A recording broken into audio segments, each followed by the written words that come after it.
What's good, YouTube? Bossco back again for another night, like third night, fourth night in a row.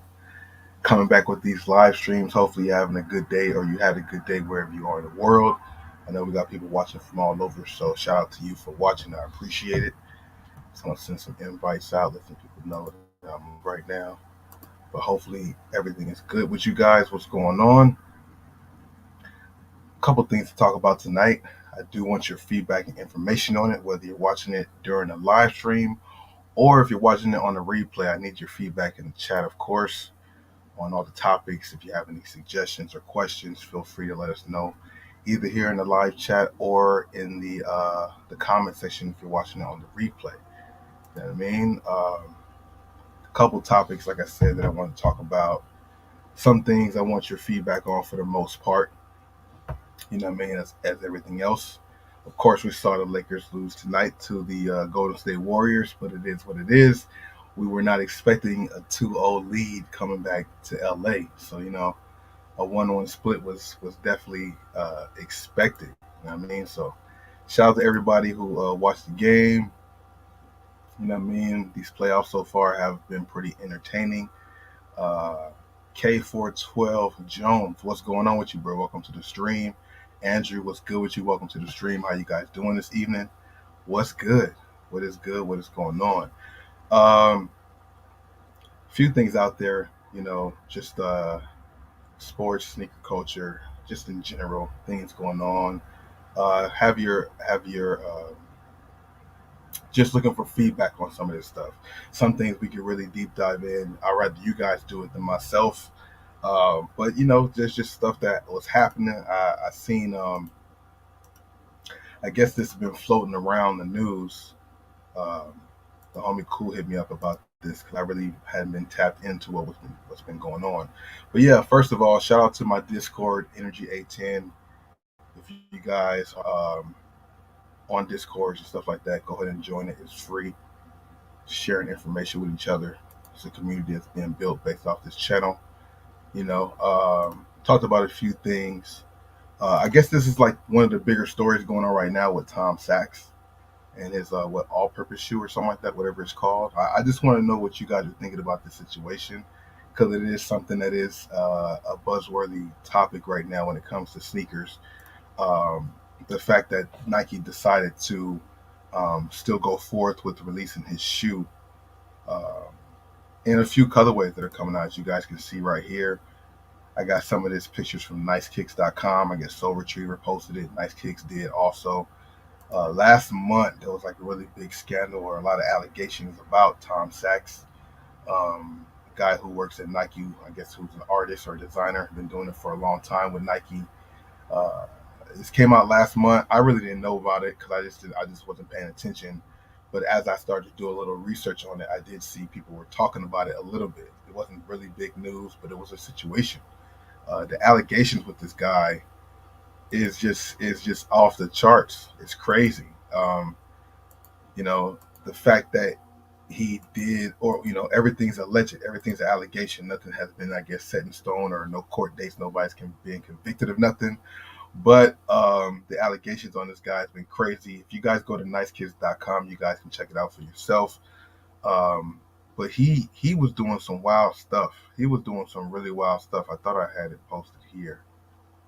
I'm gonna figure it out. But yeah, if you guys have had any information on this or heard about this, let me know your thoughts on it in the chat because it's definitely wild. I don't see how, with this guy having these allegations, certain things of one thing I heard of him, he was on a Zoom call with Nike in his underwear. He made a lot of inappropriate gestures and comments to women on the job, just all kinds of degrading stuff that the average person, I guess, would probably not have a job anymore, let alone still be able to release a shoe. Meanwhile, you have the situation with the boy Kai. Speaking of Kyrie Irving, who shared a link and they terminated his situation like immediately, like not immediately, but immediately they got him out of there. Discontinued the shoe, didn't even release the shoe that was about to drop.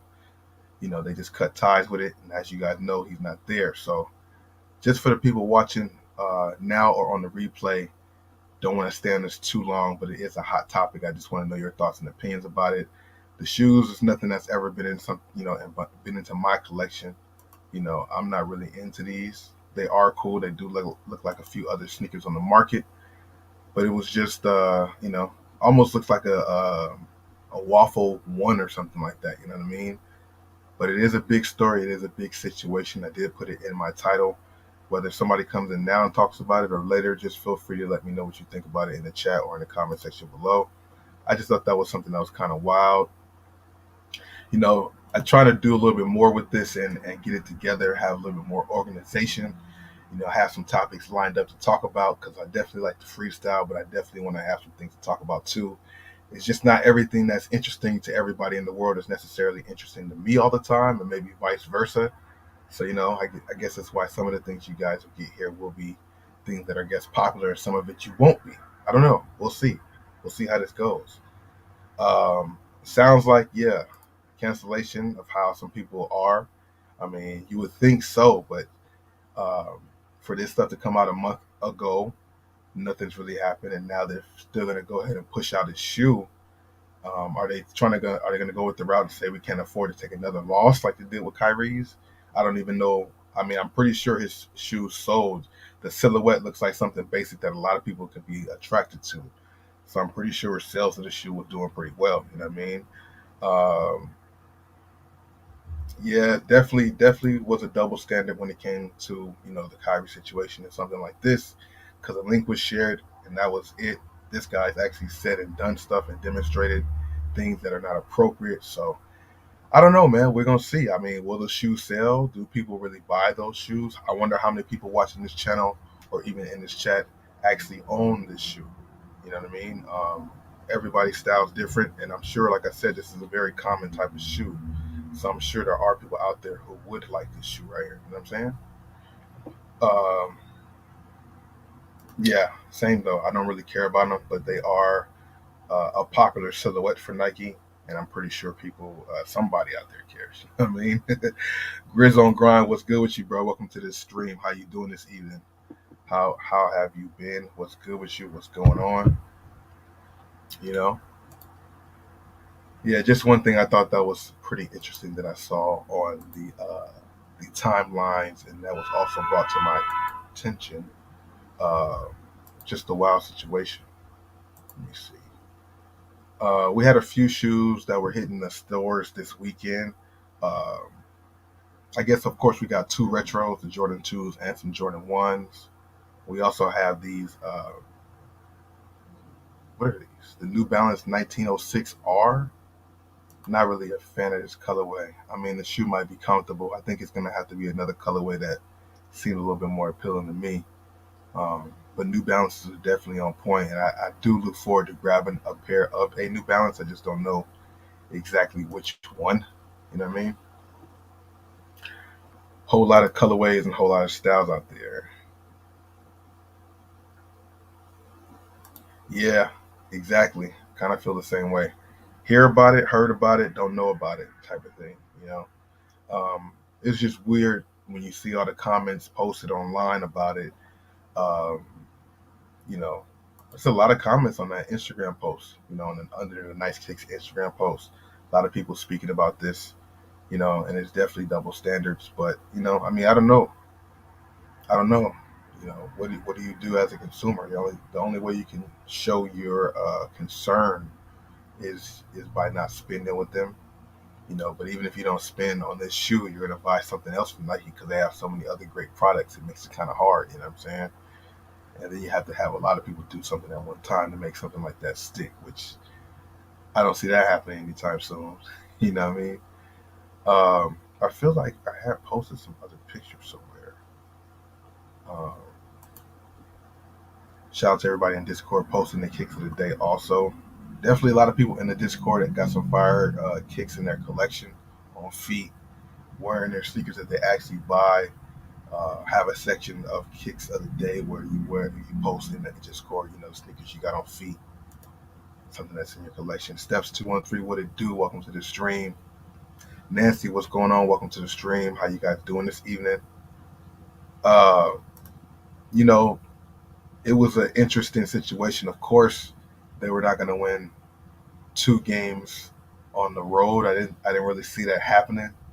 When I seen LeBron come out the gate kind of the way he did, I thought maybe they were going to try to go for two, but ain't no way they're going to beat them twice in a row at home when Golden State has such a great home record.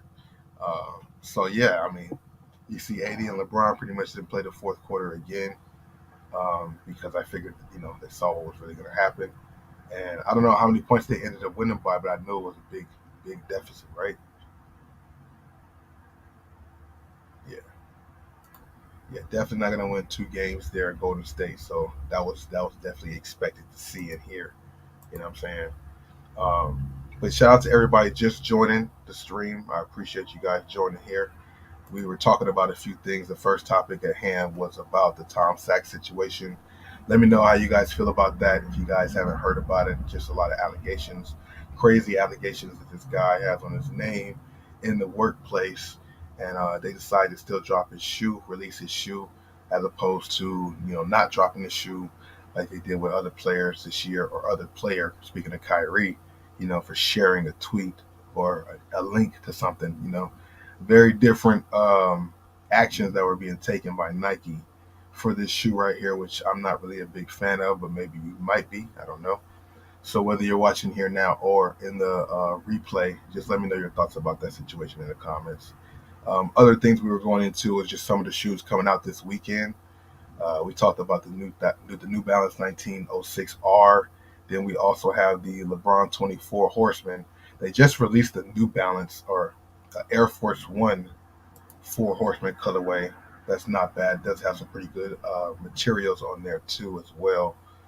Uh, of course, Lakers will definitely make adjustments. There will be some adjustments made. Every game is a game of adjustments. Lake the Warriors are just cooking a little bit at home right now. Game three, they're gonna come out pretty strong too, but I feel like Lakers will snatch back the momentum with game three. Um, I wonder what that's going to be like, but I still feel like they could win the series. Of course, it's always good to see a series 1-1, and for the Lakers to take it early. The game one was perfect, perfect. They really were playing with house money for game two, to be honest with you. I mean, Fat Boy Pop Kicks was good. Welcome to the stream. He lost 200 on the game. That's the gambling thing is a little crazy. You got to be careful with that stuff for sure. He lost 200 because he thought the Lakers were going to win game two. That's a little hard of a bet to do. I'm sure the odds probably were crazy, right? But even with the history of the Lakers, 80s game twos and game fours and game sixes always a little iffy. With that happening, plus them having, Golden State being Golden State, that didn't look like the best bet to make. But you can't tell people to do what they want. You do what you do. I'm sure the money he would have made would have been crazy. For that 200, probably would have made like what, 1,000? I don't know, 800, because it was just such the odds of the Warriors winning the second game. But I don't know the odds. I don't know the spread. But yeah, you losing 200 on the game is crazy. One thing about the gambling, though, that I do notice, they made it a lot different ways that you can gamble on the games, a lot of different scenarios and situations, which is cool. When you do that, it does make watching the game a little bit more intense, which I don't feel like I need. So my days of gambling on the games is kind of dead for the most part. I mean, I'll be having the itch every now and then because they make it so easy to do it. But this game is crazy. I definitely won some games before. I definitely lost a lot more than I won. Eric, what's going on, bro? Welcome to the stream. How you doing this evening? What's good? Shout out to everybody joining. Hit the like button if you haven't done so. Just going through some of the things that I posted in my Discord earlier. A few sneakers coming out. We got the Tom Sachs situation, which was crazy. Air Max 1 women's exclusive. The Sand Drift is dropping on the 5th, Cinco de Mayo, which is tomorrow. Damn, maybe get drunk tomorrow. Probably buy some Lobos or something. Maybe so, man. Why not? Why not? Also, I think a late edition, the UNLV satin colorway on May 5th, also for 110. I'm not really sure how many people are feeling that colorway or not. You know what I mean? But of course, the color combination is that UNLV colorway. People did like the original UNLV I'm just curious to see what the response will be for a satin colorway. You know what I'm saying? Satin works on certain shoes and sometimes it doesn't. Does it work on a Nike Dunk? You know what I'm saying? I don't know. That's the question that remains to be seen. Hopefully, I get a chance to see this in person to see what it really looks like. See if it's something that a lot of people like. Yeah, that's '80s. That's '80s trademark. The opposite number games he doesn't ball out. No, the even number games he has an issue, which is weird. But I guess it comes down to the back to back and his injuries. But then I don't know. I mean, LeBron came out, crazy tonight, which made me think that they were going to try to push for that that 2-0 lead. I figured LeBron realized AD be kind of struggling. What's the word I'm looking for? Sluggish in the second game, so that's why he came out and scored as many points as he did in the first quarter. But apparently, AD still didn't. It just didn't work out. Golden State hit a lot more threes this game. It seemed like Clay was a little bit more effective. I watched a lot of the game, but I missed a lot of the game too. It was on and I had it for background noise, but I had to take care of some stuff here. Plus, try to get my thumbnail ready and just kind of prepare for some things too, because I wanted to go. I'm trying to, like I said, get better at this. I wanted to have some things to talk about. Uh, and just get your opinions on stuff. You know what I mean? That's kind of why I wasn't really tuned in. Plus, I expected it to be 1-1. I think I said it before the series happened. I expected and was thinking the Lakers would split the first two games because Golden State is Golden State. They're not going to lose two at home, especially when they have such a good home record. Now, the key is for the Lakers to take both games at home. If they don't do that, it's going to be a 7-game series in Golden State, which they can win there. But I just rather them get it done in 6. Win these two games. Golden State get that first game back. I mean, get with it. Game 3 and 4 be in LA. Golden State get game 5. LA wins it in game 6. That would be the ideal situation. You know, um, I think the Lakers can defend home court, but the whole thing of the back-to-back games, you know, um, makes it, or every other day, kind of makes it a little crazy. And I see Rui did step up. I didn't even prepare to look at this because I wasn't really thinking about it for some reason. I don't know why I did. Um, the little glimpses that I was able to check in, I think Rui hit a couple threes I saw, which is key. 127 to 100. I didn't know it was like that. But yeah, LeBron only played 28 minutes and Anthony Davis 32. That's good rest for the next game. LeBron came out like crazy and he only finished with 23. Rui had another 21 with 4 3-pointers. Oh, wait, I'm not sharing. I think I'm sharing it, but I'm not. Gotta get it together. Hold on 1 second. Boom. Take that off. Boom. Bring it back. Bring it back. But what's good with y'all, man? Thursday night, getting ready for Friday, which is pretty much the weekend. And tomorrow is Cinco de Mayo, so I know a lot of us will get a couple shots in this. Hopefully, you guys drink responsibly, all that good stuff they say. Uh, Ruri with 14 shot attempts and 21 points, 4 3-pointers. He shot 66% from the 3-point line. I've been seeing 66 a lot. I mean, it was just it was one of them games. Vanderbilt 6 points, LeBron 23, AD with 11. It's so crazy. 30, 31 and 23 to 11 and 7. That just don't make no sense. Maybe it's because of the adjustments. Every game is a game of adjustments, and sometimes players have to adjust to the adjustment. It takes them a while to adjust to the adjustment. You know, uh, it takes them a few games to figure out how they can attack, where they can attack from. That's just naturally. That's just naturally. You have to figure out ways to counteract whatever they do. I don't know how much they guarded them different. I did hear some announcers announcing. I heard the announcers announcing. They were speaking on just the strategies, I guess, the people who were guarding AD. Looney didn't guard AD this time when he was in the game. He was guarding whoever the four-man was or whatever. He would never guard AD. They put somebody smaller and quicker on AD to disrupt him going off the dribble because Looney just moves too slow. So now AD has to figure out how to adjust playing against somebody maybe a little quicker, even though he is a quick and nimble guy for his size too. But he also got to get that mid range and that jumper going in order to combat what they're doing for Golden State. Uh, you've seen a lot of the bench guys get some playing time today, and Lonnie Walker comes in and still is like ready to go. I know it's the playoffs, so you don't really throw people in here now who haven't been in a rotation for a while, but Lonnie Walker definitely. I mean, is there some room for him in here, defensive wise or something? Because getting lost on um, Clay and Steph, you can't get lost on them off the screens. But yeah, Beasley, Thompson, Tristan Thompson got in the game. I thought that was the waving the white flag at that time. They played the whole fourth quarter. The three guys. Max Christie got some burn. Whoever this like, Shaquille Harrison, whoever he is, I never heard of him before. No disrespect, just never have. For them to be even suited up, because a lot of times guys don't be suited up because the coach knows they're not going to play. I assume they got, they understand the memo and understand what's happening today. You know what I mean? Good luck to anybody going after the Haritos shock drop tomorrow. Hopefully you guys are able to, get it.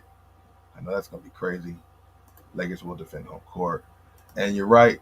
It's hard to beat the champions, at home because they are the defending champions until somebody knocks them off. So you're definitely right about that. And I just didn't see them losing 2 games in a row at home. Maybe if it was started off in LA, I would expect or hope the Lakers could go 2-0. But even it's just knowing basketball, these two teams, like it's gonna be hard to beat somebody 2 games in a row. That's why, you know, the Lakers can't. I mean, they can do it, but the Lakers can beat them 2 in a row. They're gonna have to in order to win this series. They got to win the next 2 games. I don't want it to go 7, man, because in 7 games, that just means the series went on longer. And I feel like Denver going to be done with their series early. So you definitely don't need to go 7 for the Lakers. Yeah, if the Lakers lose game 3, it's going to be crazy because now the pressure kind of switches back to them because they have to now win to make it 2-2. All that type of stuff. The pressure's on for it. Will everybody else be able to step up?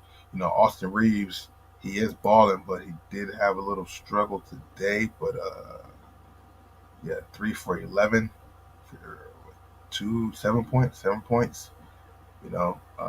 D'Angelo Russell, he tried to still be aggressive. He definitely tried to be aggressive. But maybe they melded in. Maybe they knew themselves too. We're gonna get it back home and get some home cooking and get it together at home and win 2 in a row. Because I mean, that's why it was smart for Darvin Ham to just take AD and LeBron out for the fourth and just give them that extra rest because they don't need it. I seen LeBron doing a little bit more post work too from the possessions I did see him have. Yeah, Troy Brown's length is definitely good defense to guard against Clay. Just the game 1, well, they did win it, so it kind of helped. But as you see, game 2, he got a little bit more loose and got some more jumpers up there. Clay don't need too many seconds, too much space to get his shot off and make it. You know what I mean? So uh, when Troy Brown was, missing a couple, like getting lost on the screens in game 1, they took him right out because they said like, no, we can't afford to let him get loose. Because I mean, Curry and him are both great shooters. They both are equally great shooters. But Clay doesn't really have a conscience. He kind of just keeps shooting no matter what, and he can get hot as we've seen it plenty of times. So that's gonna be crazy, man. Oh, Harrison was on the same Kentucky team as Devin Booker. Okay, shout out to him. Definitely didn't know about him. No disrespect, like I said, but yeah, okay, that's cool. You know, I was credit. And Tristan Thompson got some burn. That's hilarious. What did he do? Did he do anything in his 12 minutes of playing? Okay, he got 5 points. He got an and one. Okay, I wonder they're gonna start throwing him in there.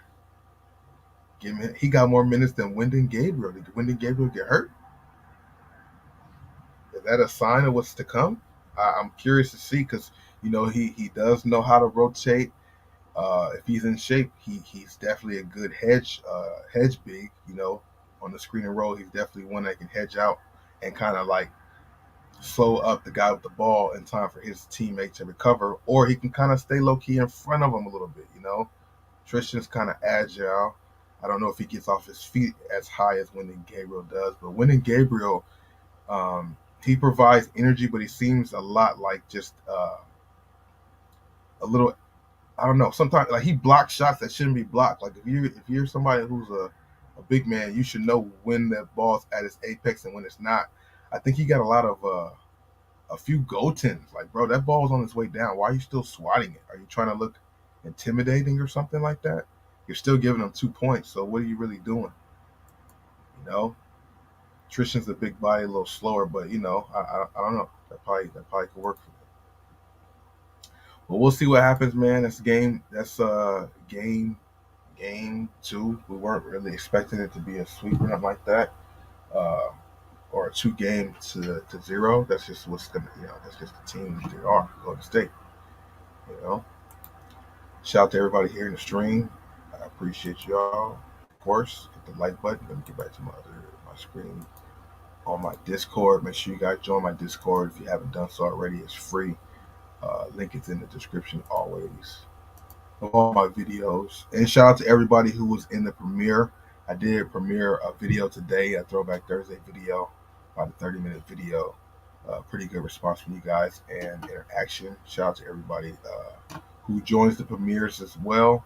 And we got a video ready for tomorrow too for Friday. Try to get one ready for Saturday as well, as we got 2 Jordans that are releasing. Um, Anybody going for these Jordans that are dropping this weekend? Anybody going for either one of these Jordans that are dropping this weekend? It's crazy because, like, with the way Jordans are happening right now, everything is just, you really can have your time to pick and choose if you want to go after a shoe or not. The fourth and fifth, right? So I got 2 questions for y'all for this. The fourth and fifth, we have a Jordan 2 and a Jordan 1. I feel like I know the answer, but are these, I don't know, are these tier 1 or tier 2 sneaker releases? Like, this Jordan 2 and a Jordan 1. Are you guys going after the white cements? Uh, I don't see myself, you know, they look okay, but I'm just not really feeling like that. We got shock drops dropping tomorrow. Then we got the fours dropping. I do like the colorway of the fours, but just not something for myself. I don't know. Going after the Rito Dunks, that's the top of the. This would be Jordan fours. Okay, yeah, the Jordan fours, Black Thunders, the Thunder 4, Black Thunders, Yellow Thunders, just the Thunders.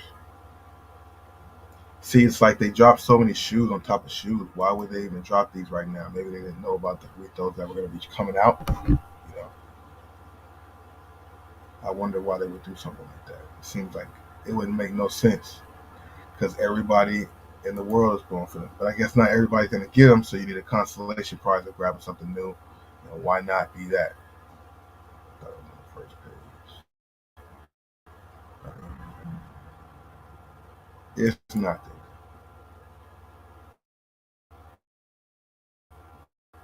But what time they drop on sneakers, right? Pretty sure. Signal might be a little crazy right now. Hopefully it gets back adjusted quickly. My apologies. I hate when that happens. Not something I really can control. Um, it just be happening. The signal's crazy. I mean, even when I'm on a wireless connection, that's one reason. But it works fine for the most part. And even when I put in the wired connection, sometimes that's still an issue. So then we have some other stuff happening in the sneaker world.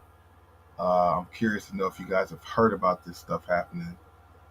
Let me see if I can pull this up too in the video because we have last night after I got off stream.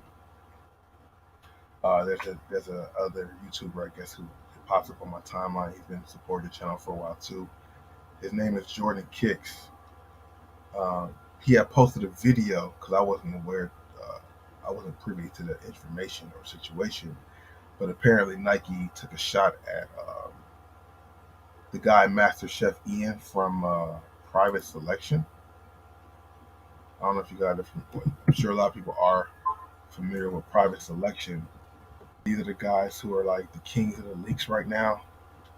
They they get shoes early. They leak stuff online. They've been doing it for a long time.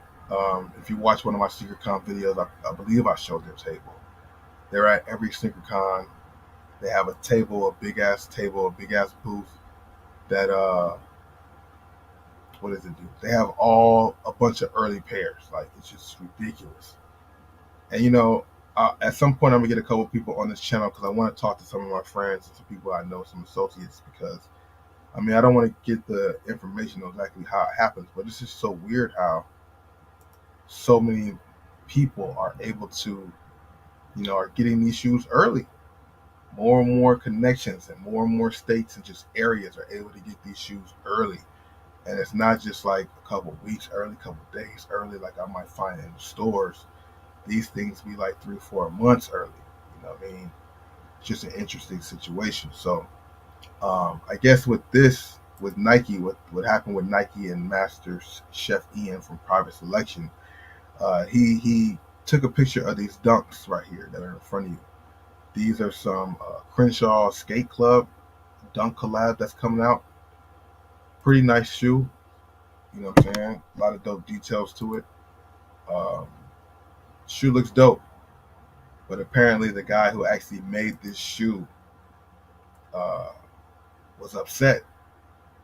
His argument was, I put in all this work to make this shoe. I finally get this collab. I make this shoe. I'm proud of it. It takes my time to make it. I make it happen, putting all the details to it for only it not to get the rollout that it's supposed to get. You know, how would you guys feel if you guys are working on a creation for something that you want the world to see, that you take your time with, that you're proud of, and somebody else just happens to see it or get it on their hands, get their hands on it early, and just kind of spoil your rollout or your debut? How mad would you guys be about this? Like, is that something that you guys would be really mad about, or is it just the game? I ask that because it's just like it's weird. It's so many levels to this stuff. Growing up, I hate to keep saying that, but like just coming up in the world, man, it was about being original. And if you found something for somebody else and you swagged it out differently, or even if you kind of mimicked it or copied it, you always gave credit to who it was. You know what I mean? It wasn't about it was called, jocking or swagger jacking or copycatting. Like we just didn't do that.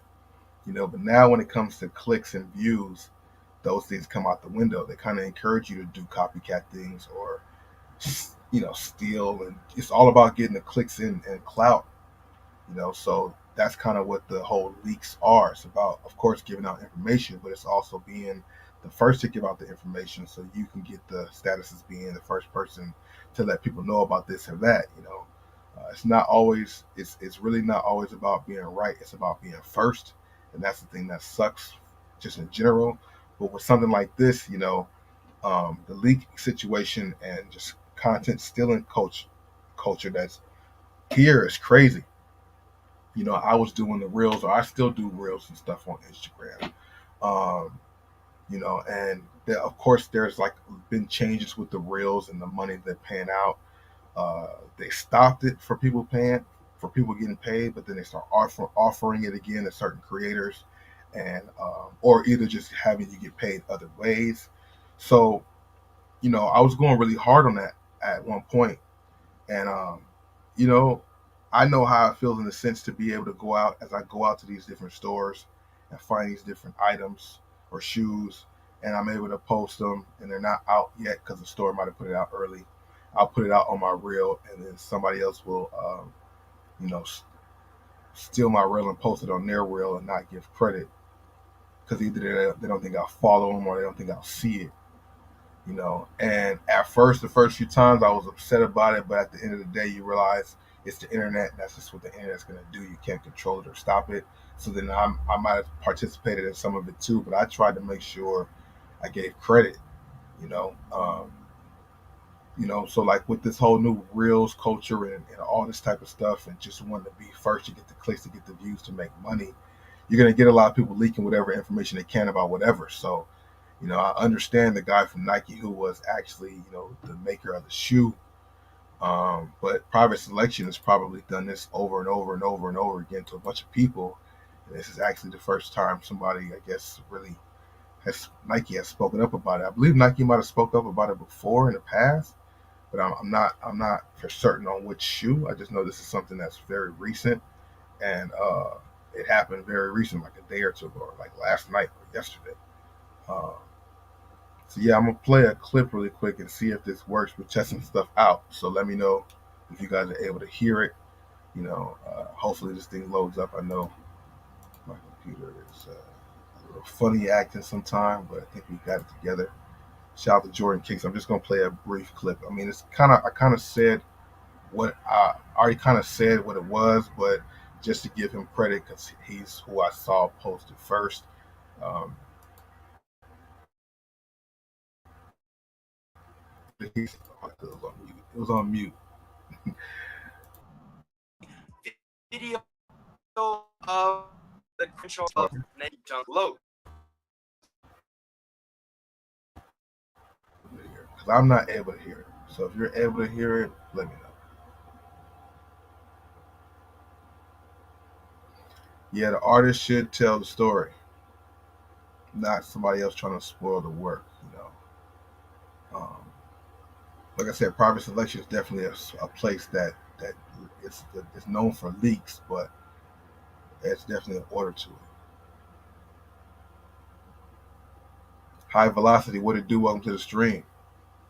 It's all good, bro. Ain't nothing wrong with being high as a kite. Were you guys able to hear the video? Can you let me know in the chat?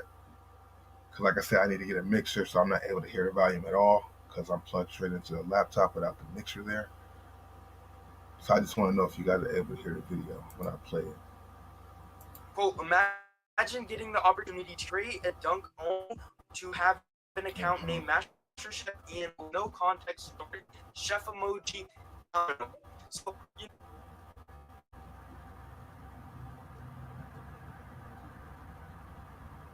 Okay. I don't know if you guys can hear it. Nobody said anything. It's cool. But that was a brief part of the video. Nike's response, calling a dude a clown, which is crazy that somebody from Nike would talk. I mean, at the end of the day, it's not crazy, right? We all are human at the end of the day, so we're gonna have our emotions and want to say what we want to say. It's just weird and kind of uncommon to hear. Okay, it was cutting off probably because my damn it's just like laggy. So you guys get the gist. Like I said, I'll work that out. But for Nike to respond with like clown emojis, calling a dude a clown for exposing the shoe for likes and clicks, you know, um, it is what it is. You know, it looks unprofessional, but we are human. So if somebody takes our stuff and exposes it, I'll be upset too. But what do you do when somebody's known for doing that? There's a lot of people on Instagram who leak shoes all the time for the clicks and views and being the clout, getting the clout of being the first person to let the world know or people know. That's kind of what the sneaker culture is. And the question that I have, I took the video off right now. I took it off, but that's the question, man. Damn, what's the question? Uh, Doing things for the views and the clicks, is that more important than anything else when it comes to um, this internet stuff? Is it really about that? You know, I don't know, man. It's iffy with it. There's a lot of people who release shoes and do leaks. Oh, that's the question I was going to ask. Um, did I forget again? I forgot the question again, y'all. Hold on 1 second. It's going to come back to me. Oh, here we go. Do you guys feel that the leak of information of sneakers is it hurting the game or does it help? Does it help or hurt to have leaked information about a sneaker? I mean, like, does it depend on the shoe? If the information is good to have a leak about it or not. Like, I really want to know what people feel when it comes to leaks. I know the companies themselves don't really like things being leaked, Big shout out to your early birthday, High Velocity. 21st birthday. Damn, that's dope, man. Have a good time. Turn up. Have some fun. Safe fun, but have as much fun as you can. But back to the question about, do leaks hurt the game? Help or hurt? I think for a buzz, I think to draw a buzz to a shoe, to draw anticipation to a shoe, leaks definitely help. I think it helps more than it hurts. I guess it just hurts a little bit when it comes down to there being a strategy laid out to debut the shoe, you know.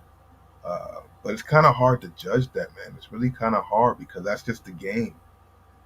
The game is built off of what's next. I don't like the fact that we know so much about 2024 already as far as shoes, but I mean that's just the game. You know what I mean? You gotta go with the flow of it.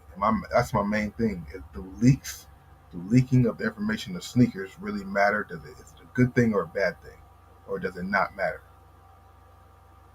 You like the Lucky Green Jordan threes dropping on the third, or you like the Lucky Green Jordan threes dropping soon. But it's a women's shoe, women's exclusive. I'm not sure if it's extended sizes or not. Oh, they come in your size. Okay, but you never bought a women's release. Not sure. Okay, I mean,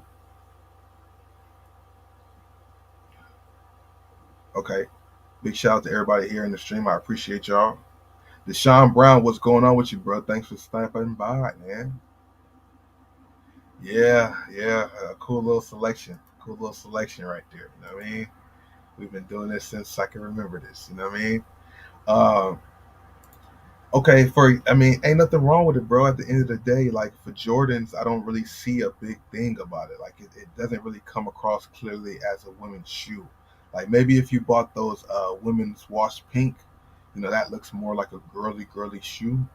But they're making so many shoes like that. You know what I mean? They're making so many shoes that are meant for both.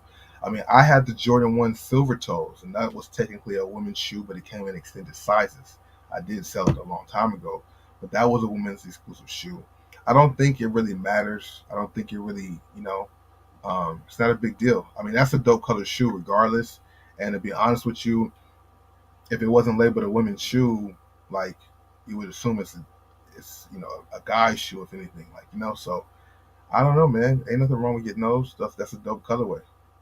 Dope Jordan 3 Lucky Greens. Did you pick up the Wizards or was it like a debate between the Wizards and these?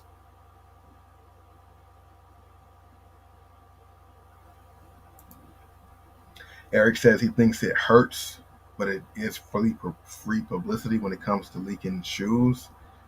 Thanks for responding to the question. It's that's kind of the correct answer. And like I said, I think it's a case by case basis. If you're, I mean, case by case basis in a sense, but then not really. If you're part of a big brand, you kind of got to expect that. You know, who's the person like? I don't know what the chain of command is or the chain reaction is when it comes to a shoe. So the guy who's mad and who's shooting at Master Chef Ian from Nike, like, did he get the shoe off the assembly line and had a few pair and handed them to some people so he knows who he handed the shoe to, and that's how it might have got to whoever it got to? Like, how did the person who made the shoe, like, was there any quality control on that? Like, how did the shoe get out of the possession of Nike to get to somebody from private selection to be able to make these photos right here? That's the. I mean, I guess he might have got mad there. He might have got mad at whoever inside it if he ever found out who. But then he also had to let it be known, out in the open. That's just kind of wild. These shoes are dope though. I'm not gonna lie. I like the detailing on the outsole. The colorway is pretty dope on the upper too. Uh, just a wild thing to see right there. You know what I'm saying? Oh, wait, hold on. Yeah. So yeah, that's one of the questions. Also, two questions today. What do you guys think about the Tom Sachs situation? Does it make sense that Nike still decides to drop his shoe after all the controversy behind his name right now? You guys can check it out. There's a lot of reports on it that came out last month. A lot of crazy allegations at the workplace towards women, racial stuff, all kind of crazy stuff. We know what happened with Kyrie with just reposting a link. They got rid of him quickly. But this guy can do some crazy stuff, and he still gets his shoe to release in new colorways. Let me know what you guys think about that. Other question is, if you guys weren't here earlier or just right now, is do leaking of shoes help or hurt the game? Are you guys a fan of leaks, or are you turned off by leaks? I remember one time, one part of the time with the sneakers, like with me and my Instagram, of course, because it's all about sneakers on my Instagram, Bossco's Goodies. Um, I followed a lot of people who did leaks, because I do sneaker release information and sneaker news videos on Bosco 2.0 channel. Also on here at some point I did it before, but now all on Bosco 2.0. And having seeing shoes early is always dope to add for information. It's like I said earlier, it's not about being it's about being first, not about being right or whatever that saying is. So I mean, I would make sure I was right in a sense, but sometimes I got information mixed up because the people who are leaking the information have the information wrong. You wait a day or two after making a video, and then somebody else has the correct information about the same shoe. And I would not like it, but people wouldn't really notice it. But I notice it as the creator and the editor of the videos and stuff like that. So, it gets a little weird with stuff like that. But I think leaks do help a little bit more than they hurt. Um, but I honestly feel like it kind of depends on the type of shoe. Like I don't really a shoe that hurts. Like I think I might have not finished my point, but maybe I did. Him working for Nike, the guy who made the shoe working for Nike, you got to expect leaks to happen. If you're more of an independent brand, a Sia Collective, or Kai Cool Kai, or one of them type of guys who are more of a lower key sneaker brand, then I would think the leaking of that would be, you know, a little bit more detrimental to you as far as being able to present it in the right way. But if you work for Adidas, Reebok, Nike, then you got to expect people's thirsty for the information. People's thirsty for the next thing. So your information is going to get out. And if you don't want it to get out, then you have to, take the shoes with you to your house when you leave the store or when you leave the facility. Like all the, lock them up somewhere so nobody can get to them. Put trackers on them. Do whatever you got to do to make sure it don't get out. But if you're part of a big brand like that, then that's going to be hard to not. Leaks and information and rumors come out all the time. There's a leak in information about a new J Balvin, Jordan 3 coming out. No colorway, no nothing, but they said it's dropping in September. I'm sure a lot of people will go for those too because they're J Balvins, plus they're going to be Jordan 3s dropping in September. I don't know if you guys have heard about that. Maybe you guys might have some interest in that shoe too. Yeah, yeah. It's very similar to when an artist. Okay, okay, kind of. It's kind of similar to when an artist gets a song leaked and they don't want it to. Um, I feel like it is in the same boat, but kind of different because there's a little bit more money involved when it comes to an artist. I know you know what I mean. We talking on the same playing field, but there's slightly a difference. Only that I'm just trying to explain for others is because with the artist and the song, 9 times out of 10, you putting it out means you get the money for it, or your label and you get the money for it. But if the engineer just has a bunch of your audio files and he decides to leak them on his YouTube channel and they get out and they blow up before you guys got a chance to monetize all of it, that's when it hurts your pockets. When you leak a sneaker early, that's just images. It's just building anticipation. Unless you leak an image of a shoe and the image of the shoe is wrong and bad and people like are turned off by it, which a few shoes have had that before where they got a bad image of it that released unofficially and they kind of threw people off and then later on they try to clean it up and it might have helped the shoe bring it back to where people had an interest for it. But it's similar to a leak song but slightly different because there's a lot more the instant money off the leak of the song than the shoe because leaks are usually months in advance. Yeah, Andrew, they are nice. Gonna be an L on sneakers for a lot of people, bruh. Early release info and pigs help the bootleggers. That's true too. The thing is about this is the part that's crazy, right? Because that's a true statement too that the leaks and stuff help the bootleggers and everything.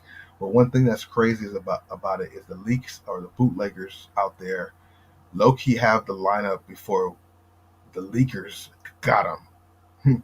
You know what I mean? Like the people who leak the stuff. Some of the people who leak the stuff that's overseas are on those assembly lines, so they know what's to come. there's like been a few people. This is what's so crazy that I've noticed over the years, and as I got older into the game, you start to realize it, right? So let's see if I can get through this whole train of thought without losing my train of thought. So back in the day, you would look around for shoes online or just look around for shoes, and you would see all these Jordans in just different odd colorways. I've said this before. Some of these Jordan releases that came out recently look like shoes you would have saw on the fake Jordan websites, right? So like back in the day, you would see these fake sites or fake things, and they had a whole bunch of colorways that you just never would see it, but it was overseas stuff because it was fake. But then nowadays, it seems like Jordan is starting to make them shoes, like them colorways that look fake back in the day. Like, oh, these never came out, that never ever happened. But then they start to happen. Like, I don't know if at one point I was like, did Nike just happen to see those shoe colorways and start to come out with it? But then you fast forward to now in the 2020s and all this stuff, in the 20 teens, right?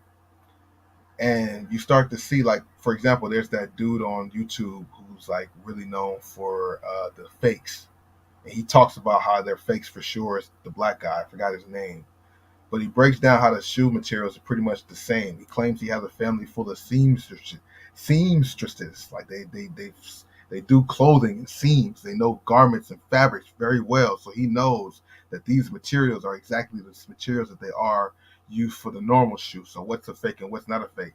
That's kind of his thing, right? So my first thought before was like when you would see in the magazines or the online sites of the fake Jordans that never came out, they were just some weird colorways. That's how you knew they were fake shoes because they had some wild colorways that never came out. This guy now, you fast forward it, he gets some shoes that are in other colorways, and then a few months down the line, they come out in the states, and I'm like, wait, that was just kind of weird to see. Like I remember before seeing those colorways, knowing that they would never happen because they were fake, then you might think that maybe Nike saw them and started making them themselves. But then now you see all these guys who are in the bootleg shops making these colorways because they have the layout of all the Jordans that are coming out before we get them in the States because they're the ones who really are putting them in production. So you think the main people who Nike work with overseas who are making these shoes and know what's to come for the year, that information, they don't share that information with other people so then they can go ahead and duplicate shoes early and all this type of stuff.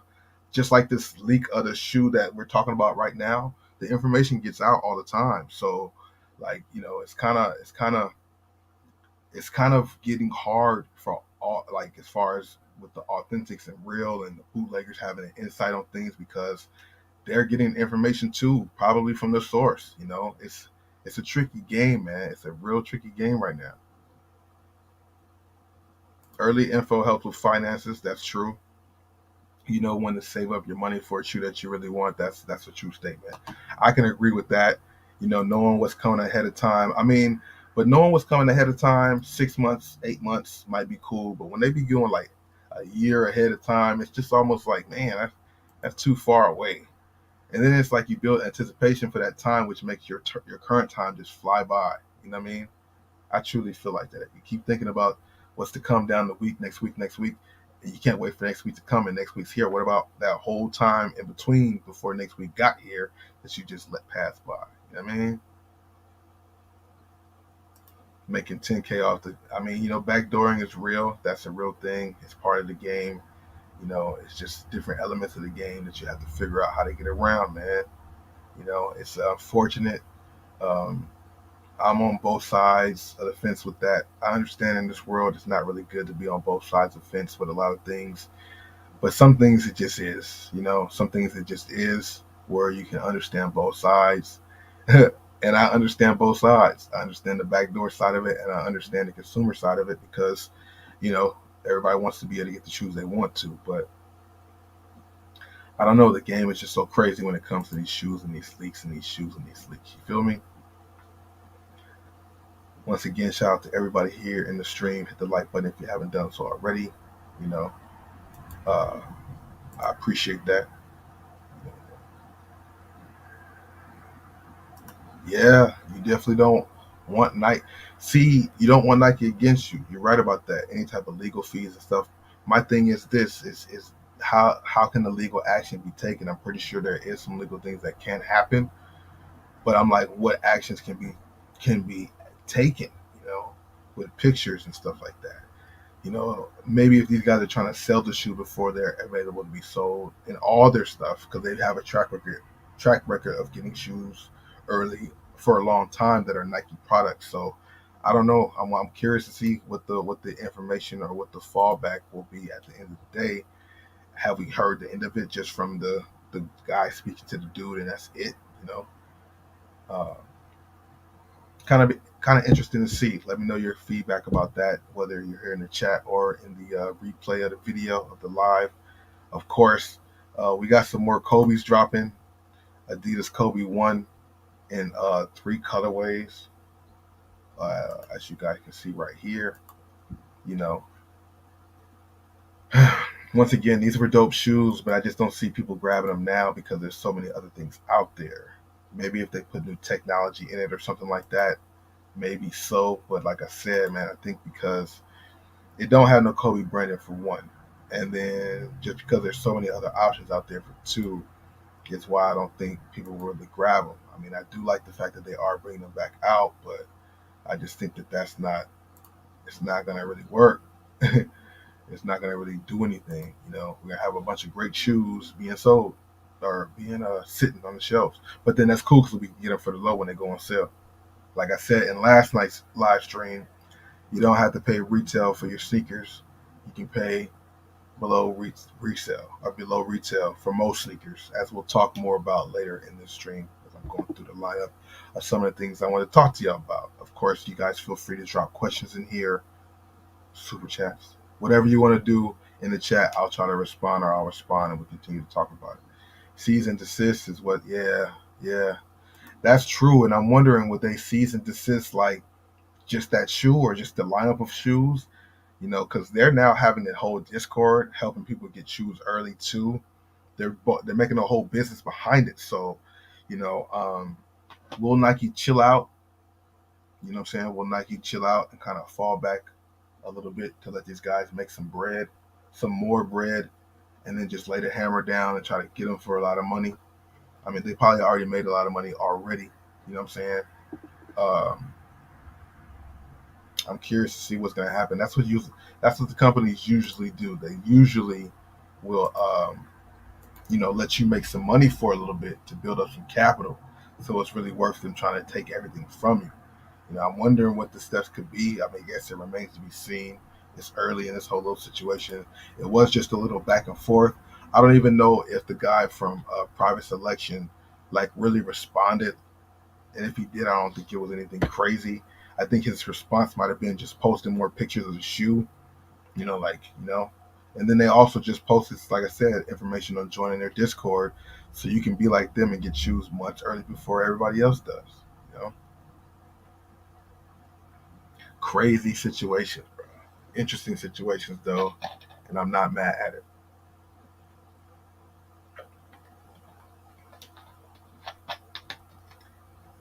It's definitely part of the sneaker game. I think when you have the badge Nike for you, a lot of people in the sneaker world not gonna really feel sad for you because Nike been doing people dirty, kind of crazy too for a long time, so people ain't gonna really feel sympathy for them.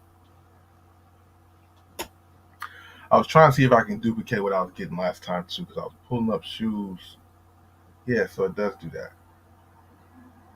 So, um, I have these shoes here because I wanted to know.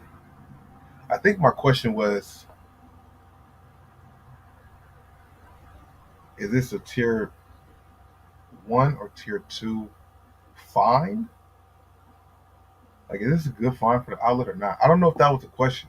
It was about the tiers because I had something set up with these shoes and like a tier one, tier two release. But I think tier one, tier two don't really do it justice. I think it's about rating the shoe from a 1 to 10. Maybe that might make more sense. Because what is a tier one, tier two? Then you have to have tier three and tier four, tier five type shit. You know what I'm saying? But I also wanted to bring these back up because I noticed in my live from yesterday how when I bring the shoe up, the lighting for it is much differently. And I definitely want to record some live streams or some live reviews and regular reviews with this whole setup because I like the lighting and how it kind of like highlights the shoe. You know what I mean? I just found this for $59 at the outlet. Uh, wanted to talk about that. I'll probably come back to the flow of it because I think that was one reason to see. I wrote stuff down, but I didn't write stuff down. Okay, so the other thing, okay,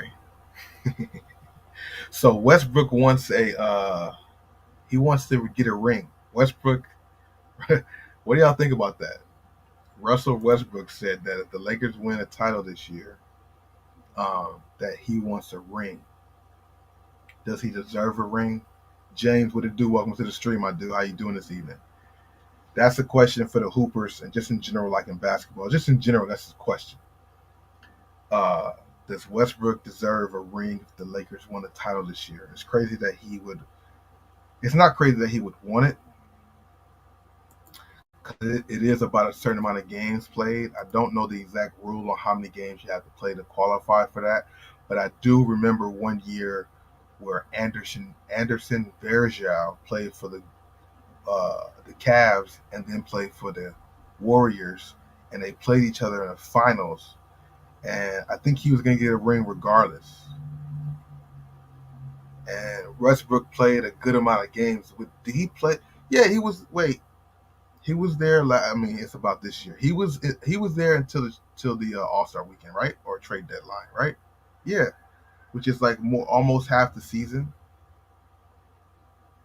At one point, I think when the trades first happened, Patrick Beverly and Westbrook both said they wanted the ring, and then recently, Patrick Beverly said he wouldn't take it. He don't want the ring, but Westbrook said he still wants it. James says give him the ring. Andrew says give him a ring. Eric says he would want the ring. I'd rather WB get the ring with Chris Paul. He and Pat Bev play 50% of the games, so they're technically entitled to it. That's crazy. Would y'all take a ring? Would y'all take the ring? Would y'all take the ring? I mean, he ain't wrong for that. He played a lot of games plus last season, but he played a lot of games this year. Man, let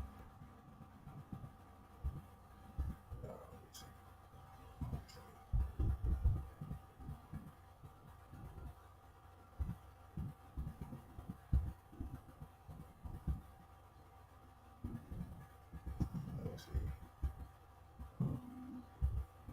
Hold on a second. My A on my desktop.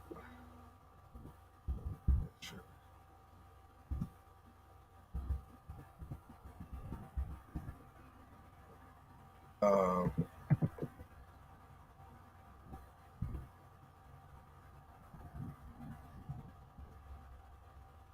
yeah,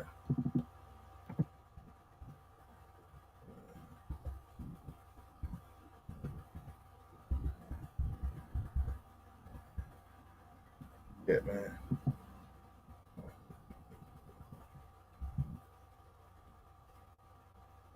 It's a curious question. Y'all can chime in the chat. Should have had that poll set up a little sooner before I even got to the topic. But that was just a question, man. Should he get the ring or not? You know what I'm saying? He did play 50% of the games. He did play a lot when LeBron was out that time. You know what I'm saying? I believe so, right? Or no. He wasn't on the team at the time. When LeBron went out there last time, that was when they had all their new guys, right?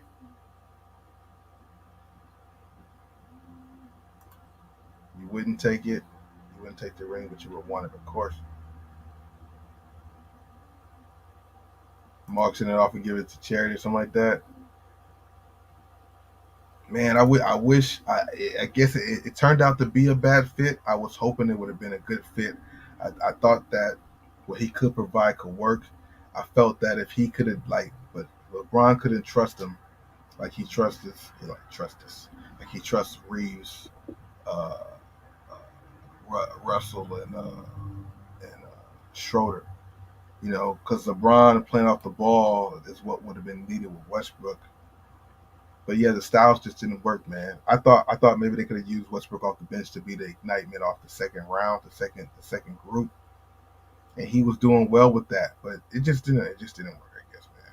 You know, he didn't want to play behind Austin Reeves or Schroeder. And I get it. Westbrook is Westbrook. Crazy numbers, crazy guy as far as a player. So I understand. Westbrook is definitely top tier still. Like, even after having the injury that he had before, which is usually uh, detrimental to a player like him, he's still playing like not like he never had one of them type of knee injuries. Yeah, Fat Boy, that's a great point too. That's a great point too. They went on that run after getting rid of him. But technically, I guess he's technically maybe um, not deserves, but yeah, I guess so. I guess it's the word deserves, or by technicality, he's supposed to playing amount of games that he played for them. I guess it's gonna be weird for him to, is he saying that to troll? Does he really want to accept that? I mean, does he really fit? Because for example, what you just said, they made that run to get into the playoffs without him or play in without him. Like it kind of happened after him. You know what I mean? Yeah, man. Oh, that's dope. They gave D Jack the rings. Shout out to Deshaun Jackson. I didn't know they did that with him. Yeah, you're right. They definitely can shoot. They definitely can shoot. Those three guards can shoot.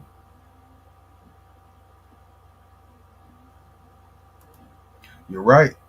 That's a good point too. Eric says Lakers didn't need him for the regular season. They needed him more for the playoffs, like today's game. That's very true. That's very true. Because he could still go out there and get you the numbers that you would need. He could go out there and fill in for them AD numbers if LeBron was playing and AD was out, or AD was having his game two type of game. Westbrook could have been there filling in that void, in a sense. But I mean, I'm definitely happy with the move that was made. I didn't really want it to happen, but after seeing the moves they made, it was perfect for the Lakers side. And it worked out great for Westbrook. Oh yeah, that's gonna segue me to perfect. So yeah, so that worked out perfectly for Westbrook.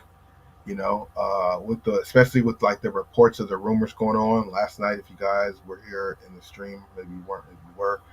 But there's like a rumor going around. Skip Bayless reported it like on his own personal podcast, but I haven't heard him talk about it on the main ESPN or whatever channel.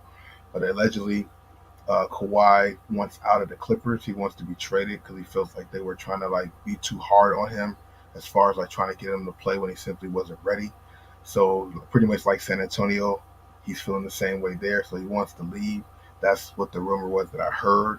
And then to confirm, or not to confirm that rumor, but to give some more light to the fire to say that it might be true. I was watching one of these shows on YouTube today. One of the guys, Nick Wright, and those guys, Chris Broussard.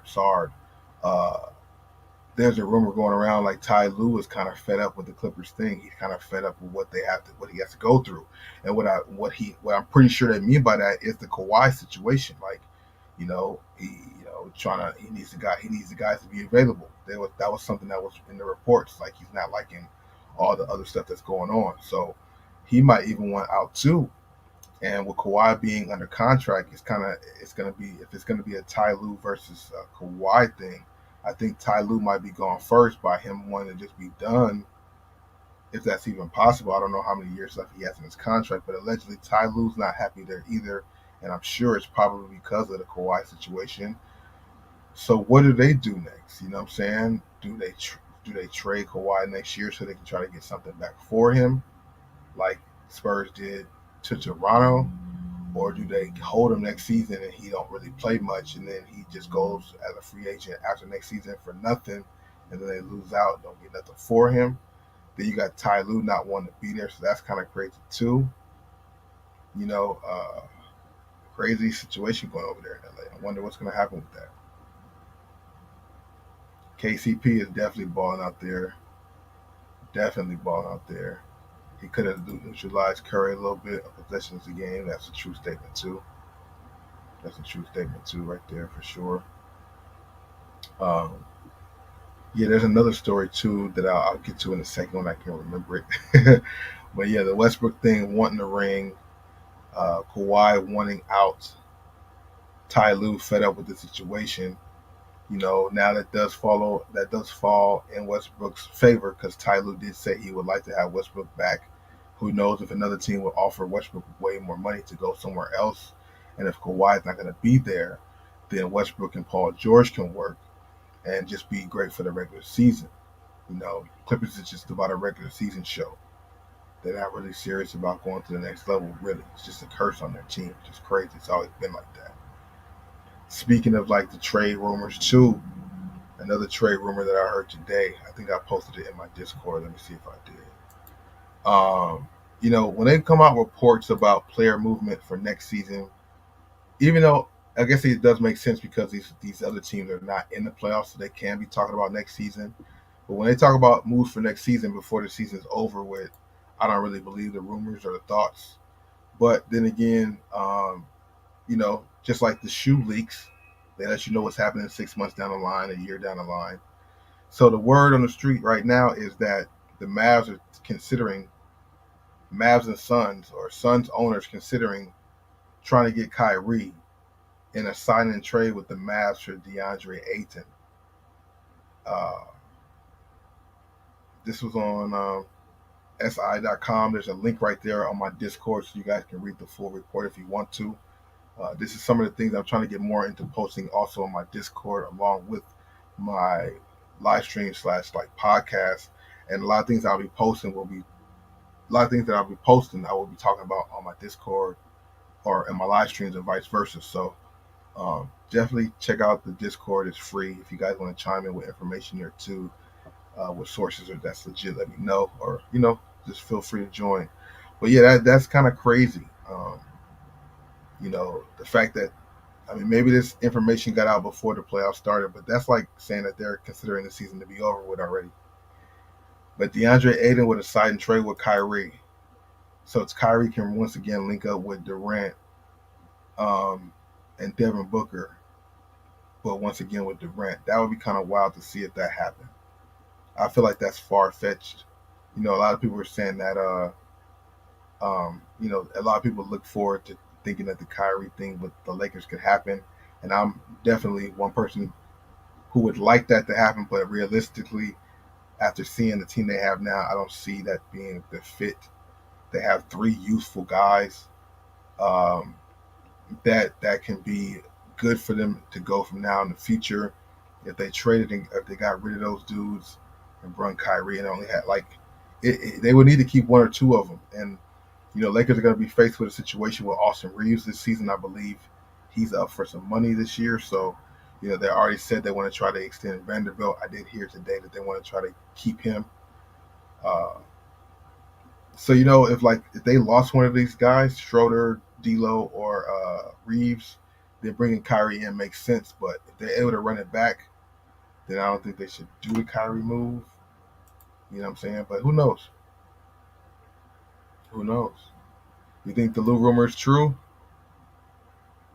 And I feel you. I feel like they would choose Lou over Kawhi because Lou's a solid coach, and he knows how to coach teams. He's been established and shown his worth in a sense.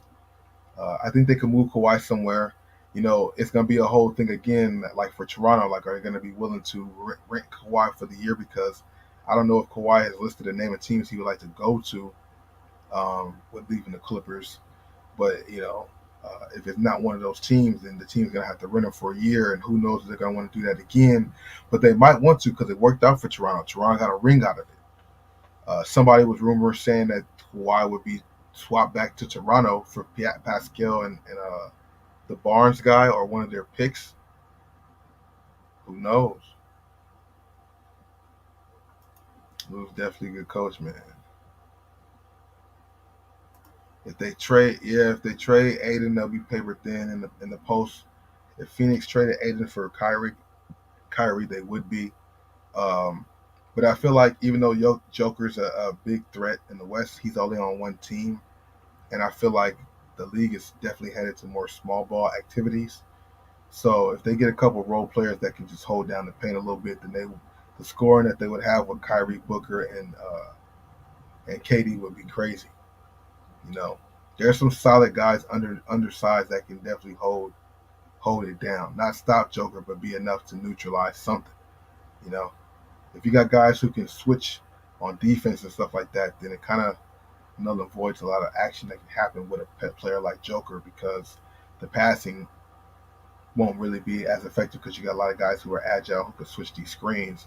Then are you going to have Joker taking people off the dribble all day? Not necessarily because he's kind of a slower guy. He's probably going to have to post up and he can't shoot threes. But I don't know, man.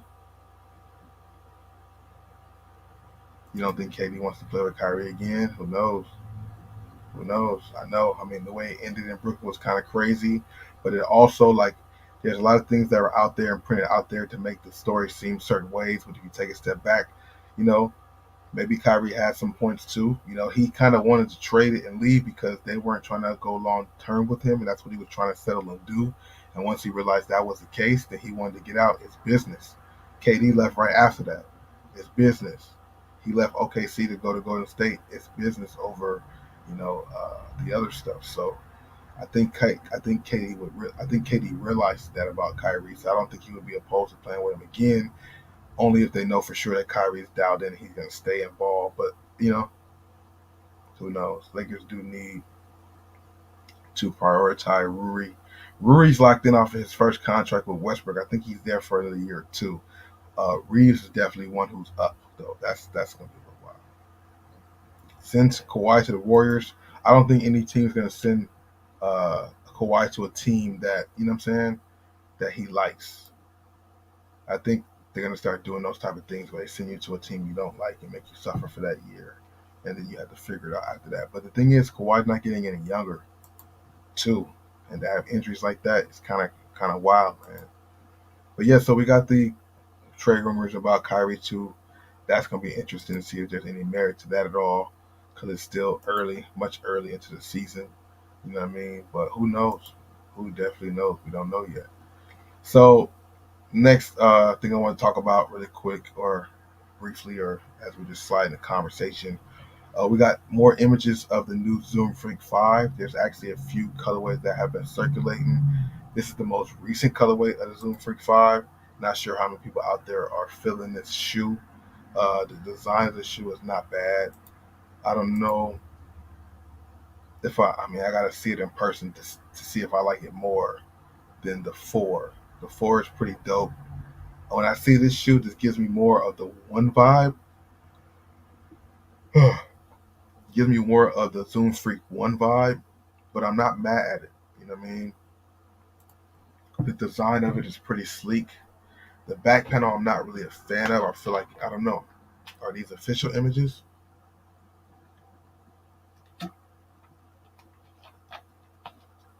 I feel like they are official images. I feel like they could be that. You know what I mean?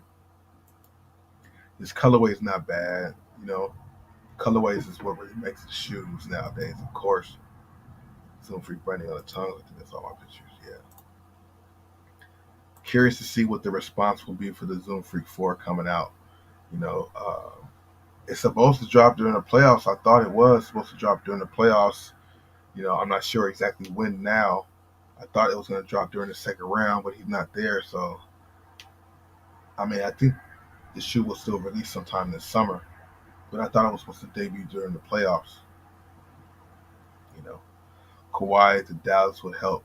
Would make Luka happy. That probably would work. But then again, as we broke down, I deleted the tweet already, but Kawhi only plays 50 games a season. It's 82 of them games that are in total. They're in the Western Conference. They would need him to play a lot of games. Andrew said he's not feeling the Zoom Freak 5. The 4 looked nicer. Do you guys agree with that?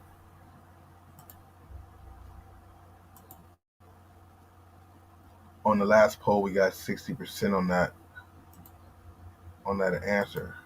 60% say no. Westbrook should not get a ring. I appreciate that interaction, y'all. That's how we make it happen, man. You know? And as we get the likes on this, more people will come through. As I continue to get my feet wet with this, we'll have it even better. Get it even better each time. What else we got here? Oh, let me see. I had something else I was going to talk to. I kind of covered the story. I was going to have one or two people slide through. just to talk some stuff really quick, because I definitely want to get some people in here to chop it up with me. Um, yeah, he already got back a little better. So invite you later on. Oh,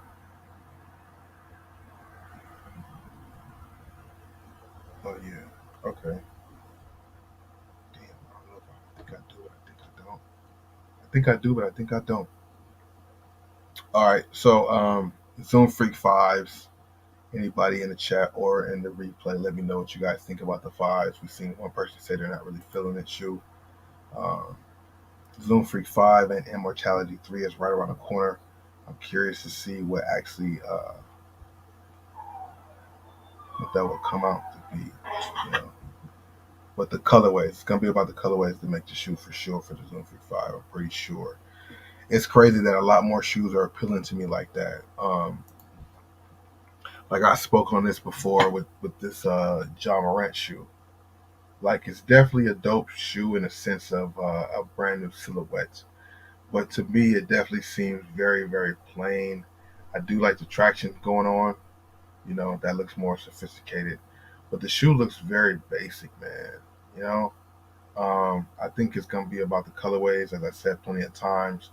The color patterns is really what makes the shoe. I think this colorway is cool, but then not like the muslin on there. I mean, compared to like the scratch colorway, that's definitely a 10 out of 10. I feel like the hype for this shoe is just there because it is the first silhouette. I think because if people see the blue and the pink, it's like appealing to the eye. But I really feel like this silhouette or this colorway was kind of overrated, and I think the shoe is pretty basic. Shout out to John Morant, no disrespect, but I mean that's just what I feel. I think 110 is a great price point for this shoe. Because if it was 120 or anything like that, 120 not that bad. But if they try to go with like the 130s and all that type of shit, that wouldn't make no sense to do that. You know what I'm saying? It definitely wouldn't make no sense to do that at all, at all. So you know, shoes nowadays is coming down to the colorways, and that's just what it is. That's just what it is. I think I want to try this out too. Bring him on for a few minutes just to since we've talked about that use his video. Just get his perspective on it briefly and bring somebody else on here just because I want to continue or I want to start doing that.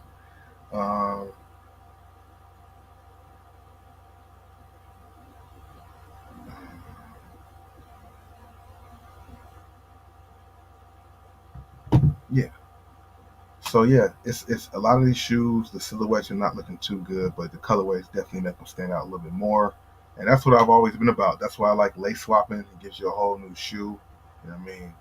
Uh, yeah, it's interesting though. How do you like the Jaw One fit? It's the Jaw One definitely is snug. It's a snug shoe. You definitely should go up a size or a half a size. A half a size to a size if you're able to. If you can, which is hard right now because the first colorway is going to sell out, but I don't think everything will. Because I don't think everything. I don't think every John Morant colorway is going to sell out. I think the first one. Excuse me, I got hiccups. I think the first one sold out because my bad, y'all. Now we're gonna do the hiccup. Oh no!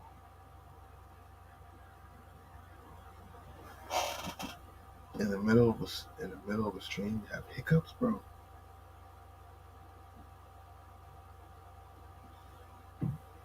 In the middle of the stream, you got hiccups, huh? That's how I go. Okay, let's see how we can get around this. I think they might have some good traction for outdoors. Like you know, I wouldn't doubt that these could hold up outdoors. However, there's not a lot of like thickness or length to the outsole. Most of these NBA shoes, bro, to be honest with you, are definitely meant for the outdoor or for the indoors, the hardwood floors. They don't survive much on the outdoors. The traction will just rip apart, will just burn down quickly if you use these outdoors. You might be able to do it for a little while, but it will just run down a lot quicker than some of the other shoes out there. And that's just all the signature shoes. They're just built like that. They're built for professional athletes or people playing ball on the courts, the wood floors. So some shoes can definitely hold up outdoors and indoors too, but they're definitely recommended and suggested for indoor. Well, they don't suggest it, but I'm suggesting indoor use because if you want to make them last, you know, I was talking about yesterday when I had the React Juice Converse and my juice bubble popped because I was just running them down outside. This is what happens. I know that was a long ass time ago, but shoes do that unless you get the XDR, which is supposed to be extra durable rubber that is supposed to give you a little bit more durability on the outsole. But as time has progressed and came about, it hasn't. The XDR hasn't really been XDRing. You know what I mean? Like it's been just like the regular shoe. Yeah. The first silhouette definitely will go up. Um, what I let me see if I can rephrase what I said. Like this first colorway sold out quickly, sold out online, sold out in stores quickly. I don't think the other shoes will sell out right away like that, but eventually they will be gone because people will, collect them and grab them for resale purposes later down the road. But I don't think the other colorways, except for maybe that scratch colorway, the one that has the scratch, the Vancouver Grizzly tribute shoe. I think that one might have a little reaction uptick there as far as people grabbing it when it first comes out because that does have like a little resale hype to it. It seems, um, but I don't know. It remains to be seen. That's just the vibe I'm getting for the shoe. I think the first colorway went crazy because people always like to collect the very first silhouette of anything. You know what I'm saying? The NBL twos, well, it is the second silhouette, but those things are sitting everywhere. But the NBL ones, kind of went, and those have a little bit of resale to them because they were the first silhouette. So you're right in that they will have a resale value down the road, but I don't think they'll sell out the stores quickly like the first one did. Getting on to like resale, because one of the questions I was asking is like, is resale, dead or whatever? Because speaking on what I talked about yesterday, saying it's not best to buy shoes for retail, you can actually grab a lot of shoes that when they go on sale. Because that's the truth. That's still gonna happen. That ain't nothing about that not gonna happen. That's still true. But there are some shoes out there that do have a little resale value still to them, and then there still are some shoes out there that don't. You know, and even if they do have a resale value to them, the resale is not much over the retail price, at least at this point. Um, we got the Spider-Man universe, across the Spideyverse, whatever you want to call it. These retail for what, 180, right? And they're now, the last sale for was 269, so that's a little something. That's uh, a pretty cool flip. However, it was a little higher than that. I think it was. I mean, Cool Kicks has them listed for 300. I think before that they were like 350. Oh wait, hold up. So these retail for $200, 269. I mean, technically that is resale, that is profit, but that's $60 over retail, which is not bad at all. Kind of considering it's a Jordan One based off of a movie that's coming out. I think over time this probably will go higher. You know what I'm saying? Uh, but yeah, and then even the current ask right now. Okay, there we go. It's too small for y'all.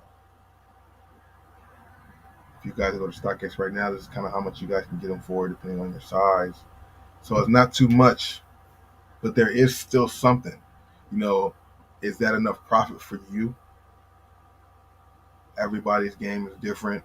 If you're able to get multiple pair, that definitely adds to how much you can get per shoe if you were trying to sell it.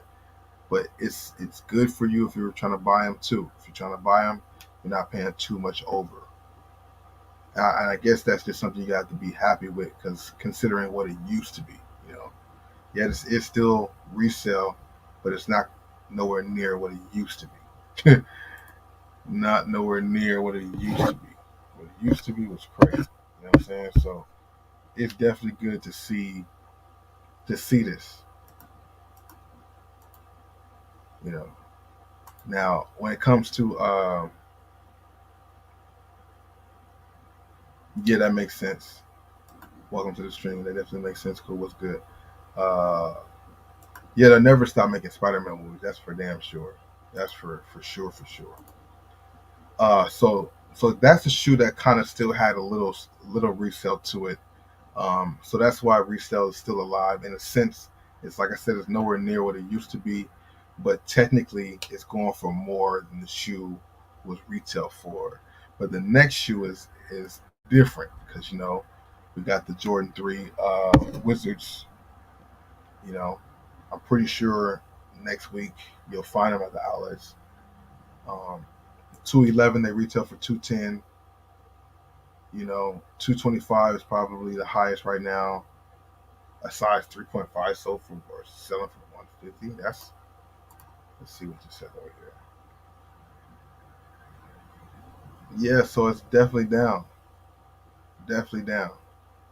The people selling these shoes for this price, they're actually losing money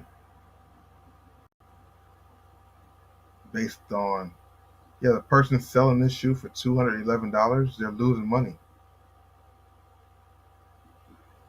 All these guys are losing money, except for 6.5. And wow, that's crazy. I mean, unless they got the shoe for under retail or some discount. Wow, am I tripping? These shoes retail for $210. Wait, yeah, let me, cause I can do that right now on the phone. So let me go. If I go to a size 13 and I want to sell it, if I sold it for $210, I'm getting back 178. Damn, these things get bad. See, this is good for y'all, for us as consumers who want to get the shoe though. You're not gonna pay that much over retail, or you might get them below retail, which goes back to my point before of not paying retail for shoes, because there's only specific ones, obviously. But yeah, like I would have to sell this shoe for 265 to make 226 back. That kind of breaks me even. I would have to sell the shoe for 265 to get back my money. And so the 5.5 they would break even. Everybody else here is losing money. Huh. Yeah, that's crazy. Yeah, releasing the threes next to the threes. That's what I'm saying. It's crazy to see that they release these shoes back to back like that. You would think they try to stretch them out more, but I guess they can't because they, backlog from things that had to be postponed from before. So it's like they can't just keep pushing shoes back. I'm wondering if it's possible that more shoes that are being held and pushed back because you have more of them molded issues, or is that just only exclusive to just the lost and founds popping up with mold? Like how do they only pop up with mold? Like I never looked into seeing the actual detail why. Some people said the places they were holding the shoes were in mist containers that were like wet or sweaty or some shit. I don't know what the real reason is. What is the reason that the Reimagines had that situation? Will there be other reimagined shoes that come up with mold? Like will the reimagined Royal Toes come with mold? Steps was good. Welcome to the stream.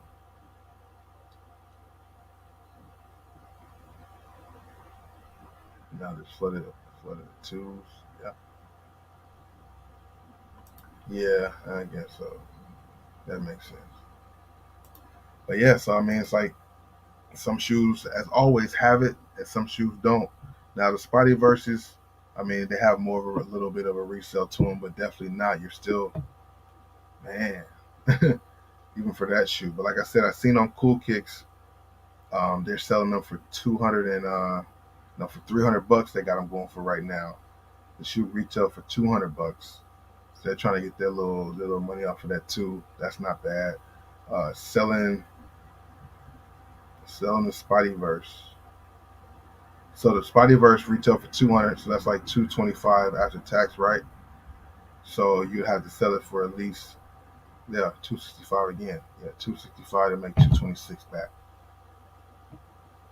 If you're only okay, that's the other thing too. I like to always make sure I clearly say that's only if you're dealing with these apps. StockX, Goat. Um, I'll say just those two because Macari and eBay, you kind of do your thing there. But StockX and Goat and like Fight Club, you kind of have a kind of like a brackets where you can sell your shoe based on the markets and stuff like that. Hand to hand is all bets are off. Hand to hand is totally different. You know, you might still be eating out in the streets with these. But then again, people's money's funny everywhere. But you do pray a little bit more doing hand to hand and dealing with somebody when you have a clientele and a client base where they've been dealing with you for a while, so they'll continue to pay your price. You'll start to work with each other, but you'll still probably make more than you would selling them on a website. You know what I'm saying? Uh, Trade Pro, what it do? Them shoes is fire, man. I saw them in person a couple times now. I like the shoe. Definitely a clean colorway. You know, never really been a big fan of majority white shoes. I'm kind of not not that same way no more. They're starting to be more appealing because you can keep them clean. If you keep them clean, then you're good. But it's just the constant headache of always trying to keep them clean. But the fact that you already have the plan of beating them down, you ain't got nothing to worry about because they are shoes. You're supposed to wear your shoes and beat them up. You know what I mean? So shout out to you for copping those. It's good you were able to cop them today. So after release date, you were still able to get your size. What size are you, Trey?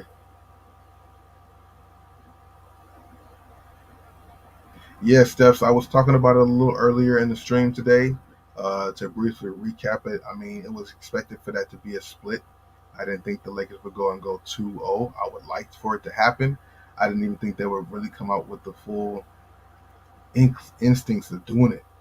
I did see LeBron come out the gate crazy, so that's what made me think, well, maybe they might try and snatch up too, because LeBron realizes AD don't play good in 10 game two, so let me step it up, and then everybody else will follow. But it just didn't work out like that tonight. But I was expecting it to be a split. You know, my main thing is them winning the Lakers winning game three to keep the momentum on their side. If they lose game three, that's gonna look crazy.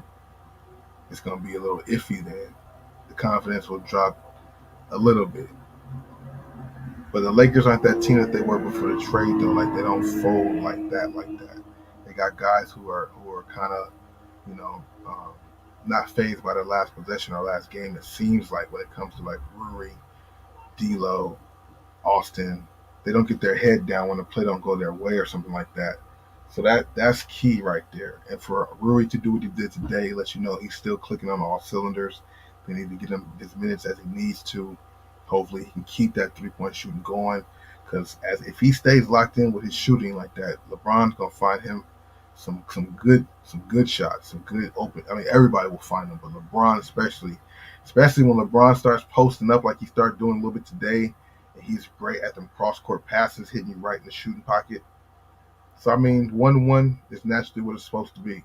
I didn't even fully watch it, fully tuned in because I felt like that was going to happen. I had other things to do. I just had it on the background a little bit just to listen to it. I felt like that was going to be the case, so I'm not mad at it.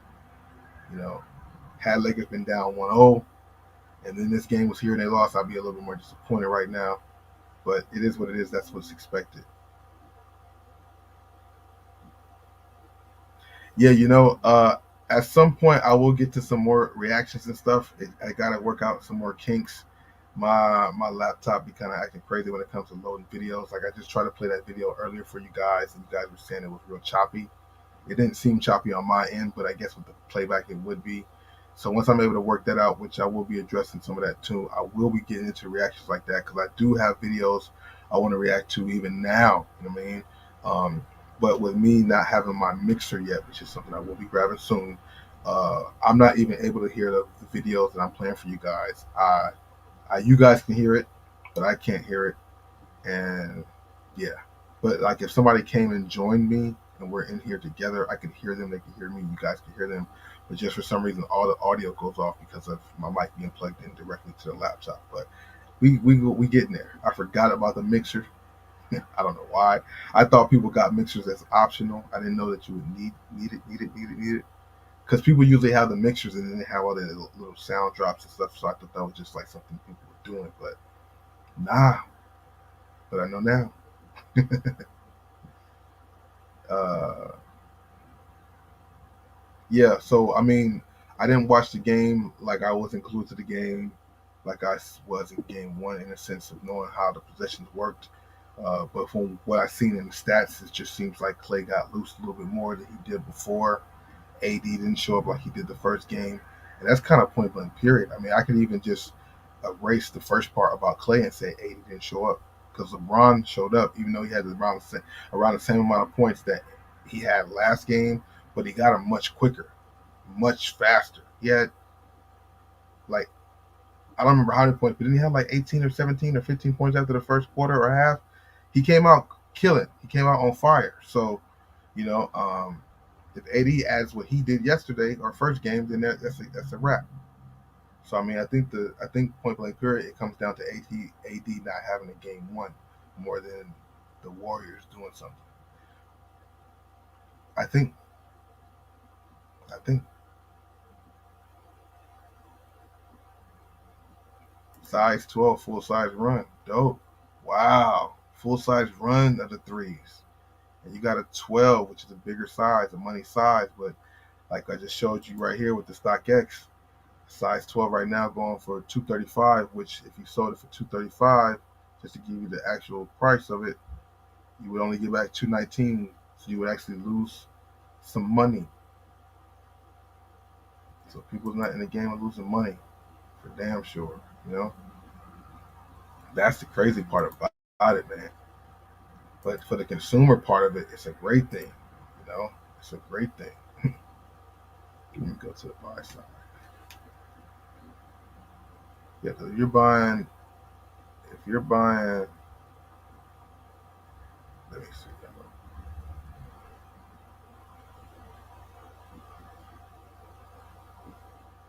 If you buy a shoe right now on StockX for 261, because I'm looking at this, I went to Spottyverse and I went to a size 13. Uh, oh damn, 13 cut off. Size 13 was 265. You would pay 321 out the door for all tax and shipping and processing fees. Shit, 327 for this. 321 for this shoe. 321. Nah, bro. I mean, I don't know. I need to see the shoe in person to see what it actually looks like with the quality. I'm not just trying to shit on the shoe. I don't know. I just not worth it for me though.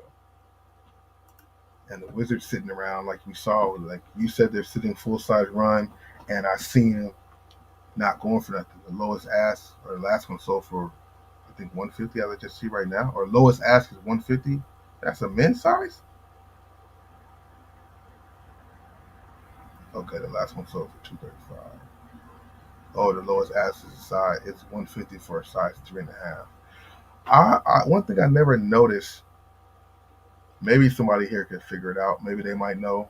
I'm not the sneaker genius. I never claimed to be. But why does certain shoes, I'm gonna call it extended men's sizes, even though it's not that. But why do some shoes come in extended men's sizes and some shoes don't? Like I understand why a shoe might come in extended men's sizes for a women's shoe or extended sizes for a women's shoe, but like not every Jordan or every shoe comes out has a men's size 6 or men's size 5 or 4 or 3, a men's size. When you got that low, it's usually get to the grade school. But you also have grade school sizes of the same shoe. Why do they do that? I mean maybe more than just this, but the one off the top of my head is the Jordan 1 taxis. Men's size 6, men's size 5, men's size 4.5. I'm like, ain't that grade school? No, we got grade school size 6. We got grade. Wait, what? I don't understand that. So the Wizards threes, there's actually a men's size 3.5 out there that don't make no sense. Am I reading that wrong? Like Ritos might be the biggest hype shoe. Okay, heard that's a good one. Most hype shoes of the rest of the year. I mean, now that we are able to see kind of what's here to drop. I mean, there's always going to be some surprises. Are you guys agreeing with Eric? He's stating that he feels like the SB Jarritos might be the most like hype shoe for the rest of the year. Like, or DMP 11s, that's true, but not everybody's into the 11s like that. Um, I'm a fan of the Jordan 1 UNCs, but I mean, if one still had the hype like they used to a few years back, maybe that could be arguably one. I like the shoe, of course, because of the colorway. You know what I mean? But that's true. There's not a lot of things that people are super hyped for. Plus, with everybody double considering spending their money, and then by everybody seeing these different sales and deals, I mean, it makes it hard to really want to do that. Like what I just said right now, paying 371 for a Jordan 1, I don't really see myself ever wanting to do that. I never wanted to do it before, and definitely wouldn't want to do it now. You know what I'm saying? Yeah, 11 points for AD is just not enough. I'm sure they never address it fully. Like, what's up with the game? What's up with the odd number games, or the even number games? 2, 4, and 6. You always faint out, but 1, 3, and 5, you ball out. What's up with that? You know, we'll figure it out. Hopefully, he balls out these next 2 games. You know, you know what I mean. What are the most hype shoes coming out this year? Those reimagined Jordan ones. With those, the reimagined Jordan 1 Royal Toes, is that this year, 2023, or is that's this year? I think, right? Jordan 1 lost and found, size 12. The nail, no, I don't. Lineup, I don't. I wish I did. Lost in one, size 12. Anybody in check out lost and found size 12? You guys need to get off your chest. That's brand new for the homie. Nah, I haven't seen that, James. Have not seen Wear Chester's video in a minute. Shout out to Wear Chester's though. They do great content. Great content on the channel for a long time. Make more money, charge more money. Very true. Yeah, I just think that's so weird that they even put that in production. Why did they make a men's size 6 when there's a grade school size 6? Like, who's fitting in what? Like, who? There's a lot of men that wear size 6. I think that's when you get to girls' feet. So then you have the grade school size. I don't know. That's just weird. Maybe that's what the point of it is. They bring men's size all the way down to a 3.5 to accommodate the women as opposed.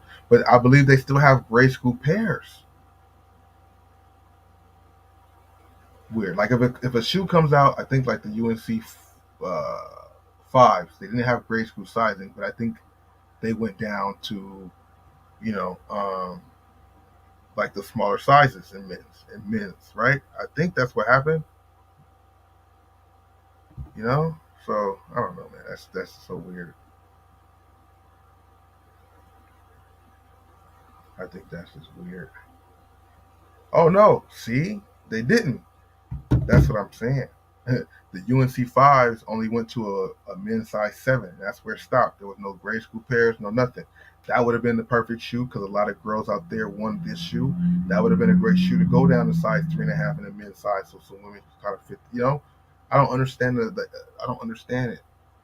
I guess because it's a college type shoe, it's one of the college features. That's why they didn't go that small. But you guys didn't accommodate the women's side of the situation, and the women love.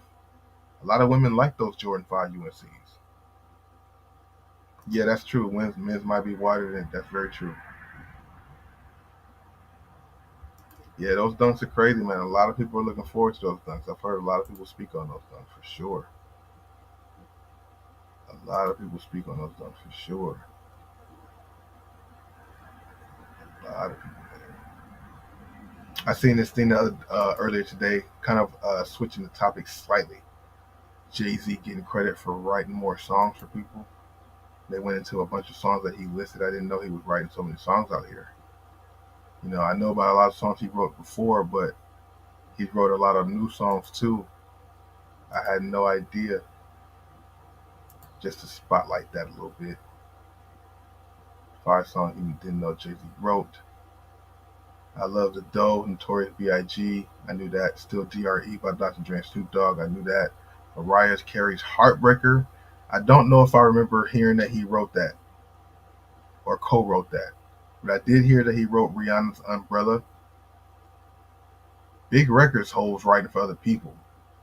You know, you got the you got her a song by her, Slide by her. You got Pop Style by Drake. Those are some pretty big songs. Savage remix. You got songs where you writing for the females, Megan Thee Stallion and Beyonce. But look how many people wrote that too, though. Damn, there's a lot of people writing that song. Beyonce's always had a bunch of writers. Had Enough by Don Tolliver. Break My Soul, that Beyonce song. He's part of the writing on that. I'm like, how much did you say on that? When there's so many writers on a song, how much did you say, oh, don't say this, say that? Did you write something down? Did you come up with the whole cadence? Like, when you have this many people on there, what do you have to do to get writing credits? Just the smallest thing? Oh, I wrote that. I told her to say hey and not hi. I get writing credit. Just saw this and that kind of just made me think about it real quick because Jay Z is one of the better artists out there, at least I think. To see that he had even more songs that he wrote and even recent because he's not putting out songs himself. That's good to see, man. Hove's influence is still alive and well in the culture. Big shout out to everybody who came through earlier and watched the premiere that I dropped on my channel, which was a Throwback Thursday video highlighting my last three visits out there in the streets. We got another video dropping tomorrow too on this channel. I believe it's an outlet video. I think so. Another outlet visit, and then I got some more stuff that I'll be trying to go out. Obviously gonna try and catch some stuff for this weekend. Hove is one of them dudes, bruh. Hove is one of them dudes. Yeah, definitely tap into my Discord though if you haven't done so. I like when the guys come through. I think we have a couple girls do it too. Come through and show what you rocking on feet. It's good to see people wearing their sneakers, how they wear sneakers, just the fact that they're wearing their sneakers. Because what's the point of getting the sneakers and not rocking them? These dunks right here are really dope, Eric. I forgot the name of them, but these are really dope. I think they're penguins or something like that. Fire. But yeah, a lot of people in here got some heat on feet, man. You know, yeah, man. The shoes is to be rocked, not to be stocked. You know, I'm on my ears, man. Them fours is crazy. One four that I always will mention that I need to get at some point. Let me check it. Okay, I could look that up right now. Since resale is down for so many different things, right? The one Jordan 4 that I want, I'm sure the resale on that is still up though. Oh man,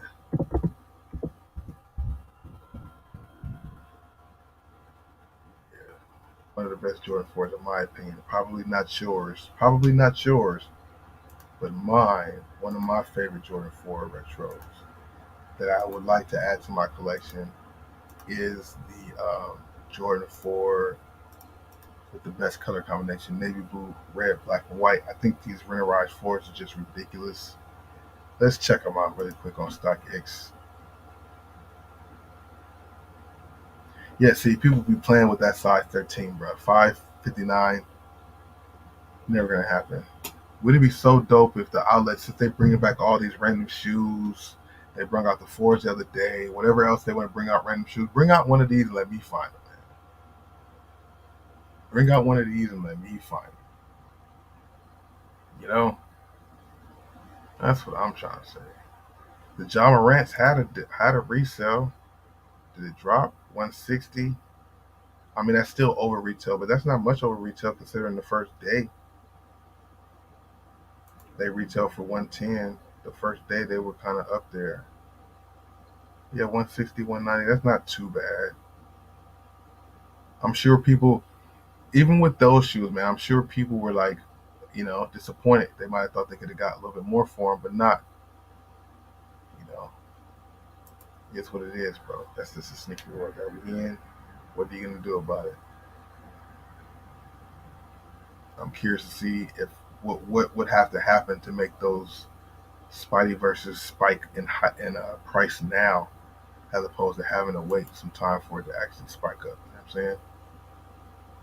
Oh, why so sad? Yeah, that's what they are. Why so sad? Yeah, those are dope. Those are dope. Those are dope. LeBron 20s or Ja 1s? What do you guys think about that? LeBron 20s or Ja 1s? Me personally, I think I'm going with the 20s over the ones. Call me biased. Plus, I think I got a little. Is this salty? I got to talk about this, and maybe it is, but it is what it is. Ben Silem, I believe that's his name. Ben, the guy who makes the dope shoes for Nike. He's the designer of the Kyries. He's the designer of the KDs. He's the designer of the John Morants. He designed a bunch of other shoes. You know, I just feel like Ben's energy with John Morant in the absence of Kyrie is just not acceptable for me. It's just not acceptable. He's about to get all the juice Kyrie had with the Nikes. He's about to come out with some crazy, stupid collabs. You know, I mean, this silhouette is very basic. It's not like extraordinary to the eye. Like Kyrie's, I'm not even lying. I'm not even trying to be like that. And this is his eighth silhouette to somebody's first. But just everything going on with the shoe is just different, and all his shoes have just been different. So I'm basing Jaws off of what Kyrie did. That maybe that shouldn't be how I'm doing it, but that's just what it is. Like you got, it's like I'm looking at it at like Kobe got Jordan's secret. Like Kobe got Phil, Jordan had Phil, so Kyrie had Ben. Now Ja got Ben. I just don't think the same thing's gonna happen, even though Ben's gonna give this guy all kind of crazy stuff based off the first silhouette. Like even the first Kyrie was something with the shark teeth and everything. Like this Ja one is just so, it's just basic, bro. It's just basic. You know what we about to do? Let me see. Let me see. Hold on. I'm gonna grab it because I got it right here. It's right here, but I gotta make sure it's right here. It's just not the same, bro. It's just not. It's just not. I'll hold that to the side. It's just not the same, bro. My bad. I got so many. Damn.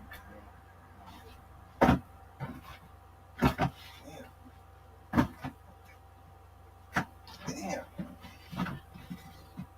Where is it at? See, this is why I don't do this stuff on camera because I don't be remembering where every shoe is at.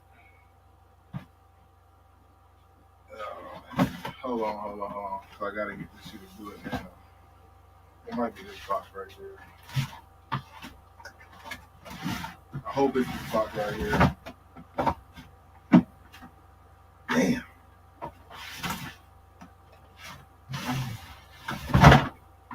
My bad, y'all. Okay, here we go. There's just no comparison between the two, bro. It's just really not. It's just really not. Hold on.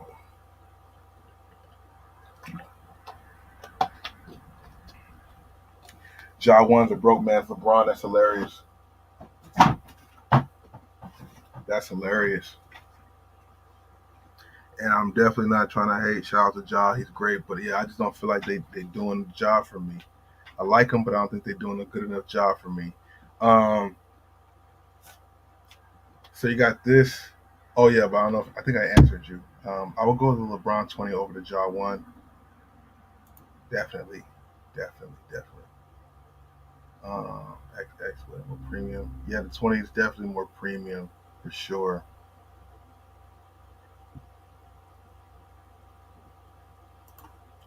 I have two pair of Jordan Generation 23 for some time. I think they're worth some money. Oh, those are some old shoes. Those are some older shoes for sure. Um, I mean, if you have them like brand new, I'm pretty sure somebody out there might want some of those for their collection type of thing. You know. Uh,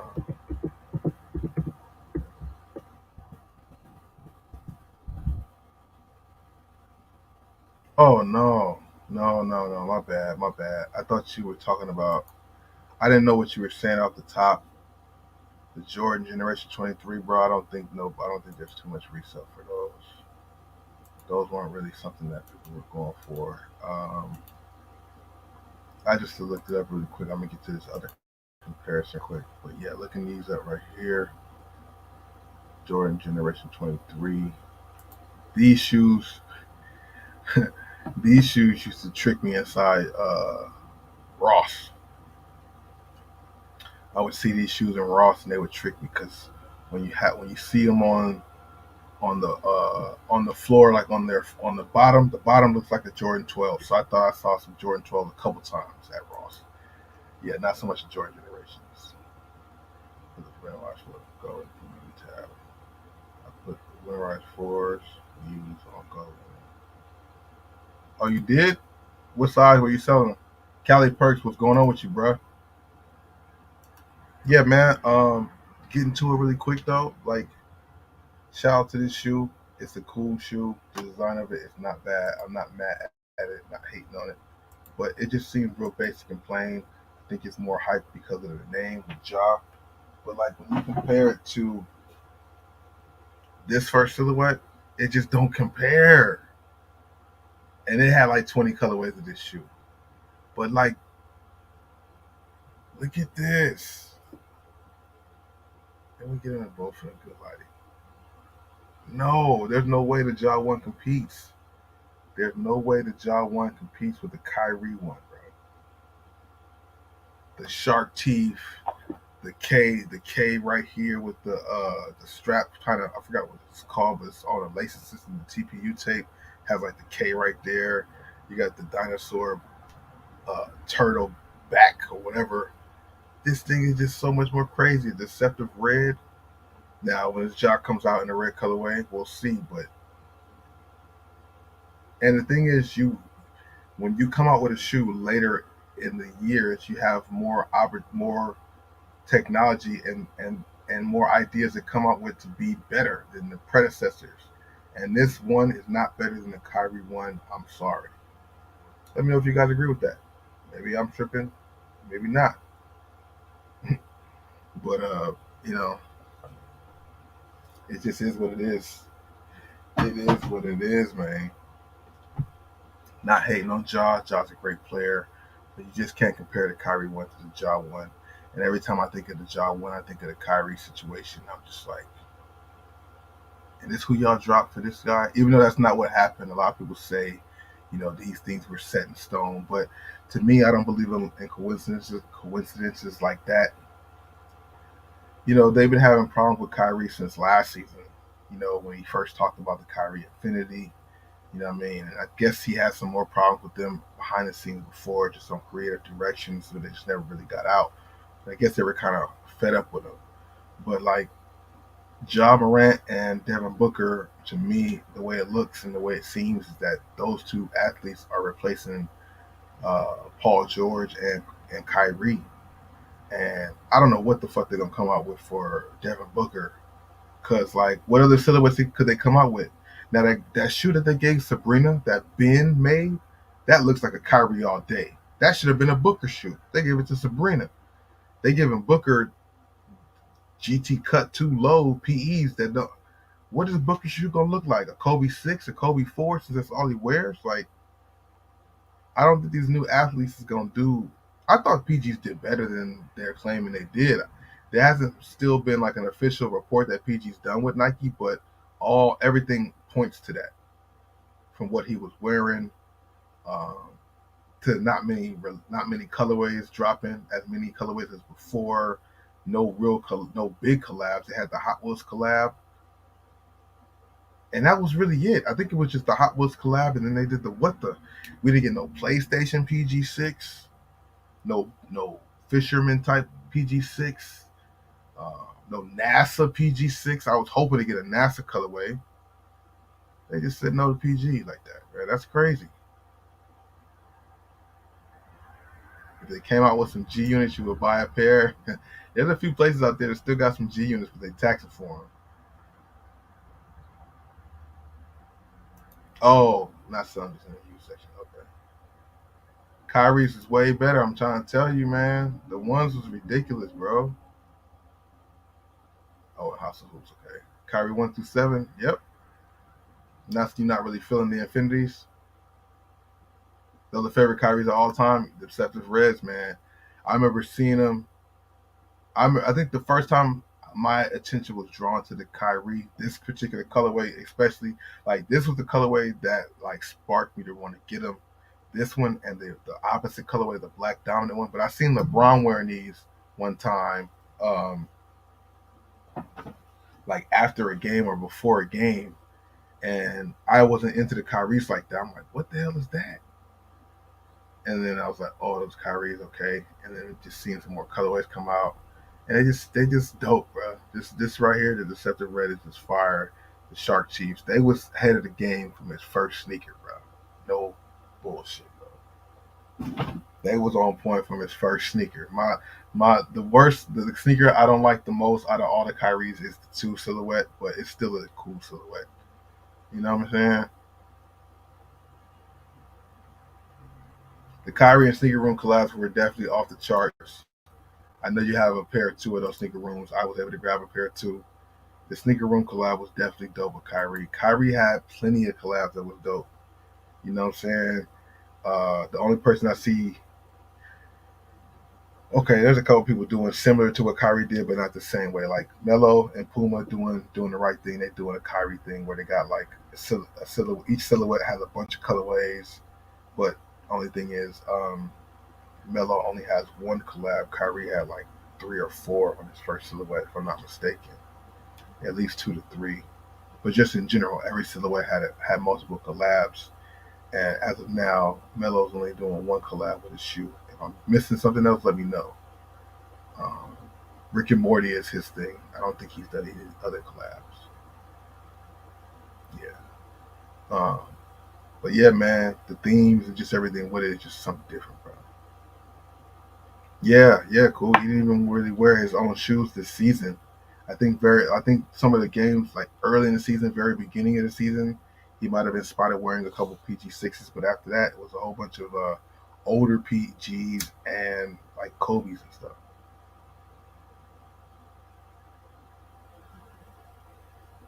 Yeah, Kyrie Ford Day to Dead, that's a fire one. Curio Venom, what's going on with you, bro? I definitely had to make the effort to get that one in my collection. The Kyrie Ford Day to Dead is dope. I got it, got that separately from the sweater, but it goes together when you wear them. The concept collabs was ridiculous too. I was hoping we got some of that stuff for this 8 or the Infinity, but we never got the shoe, bro.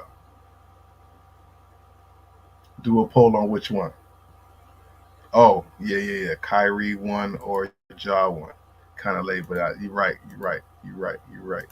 You're right. I got to get with these polls.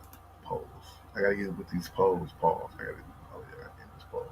52% said Westbrook should not get a ring if the Lakers win a championship. Westbrook should not get the ring by the vote to the people. Shout out to you guys for voting. Let's see. Ja won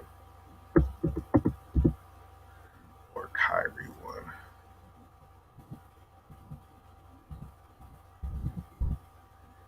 Let's see. Let's see.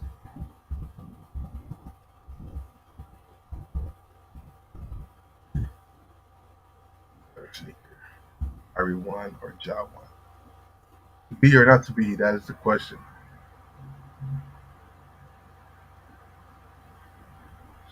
Shout out to the 21 people who voted. 52% said yes, Westbrook should get a ring. 47% said no. So some of y'all think he should get the ring. Okay.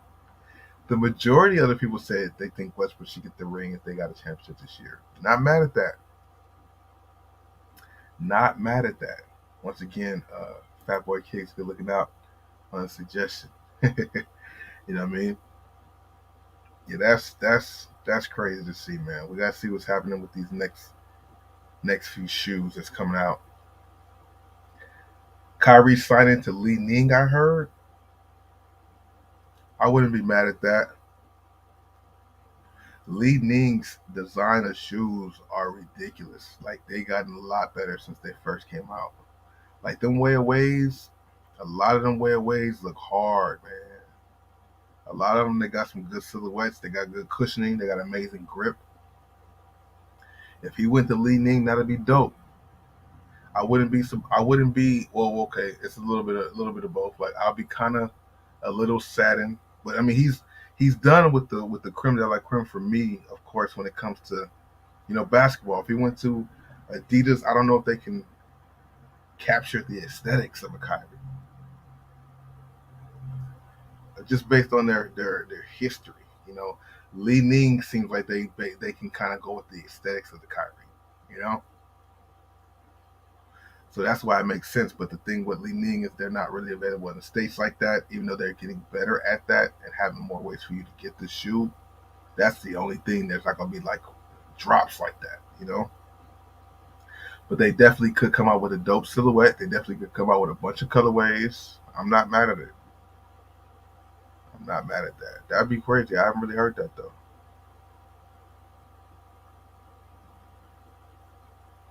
Yeah, yeah, yeah, I did mention that. I did mention that. PG ones and twos definitely were some good silhouettes for sure for him. Definitely some good silhouettes for him. You know, Paul George had a pretty strong line too. You know, I think the 2.5s might have been iffy. I think, but I do own a pair of 2.5. The PlayStation was it a 2.5? But PG's had some good silhouettes. You know, I mean, I like the old Nike Five, the Paul George, the LeBron, Kyrie, and KD. That's strong. Speaking of KD, he's now the is he the second or third lifer? I feel like he's the third lifer. Maybe the second Nike lifer, but third lifer because Iverson's a Reebok lifer. But I feel like there's three athletes for Nike that's a Nike lifer. I could be wrong though. I know for sure LeBron just became one. KD just recently became a Nike lifer.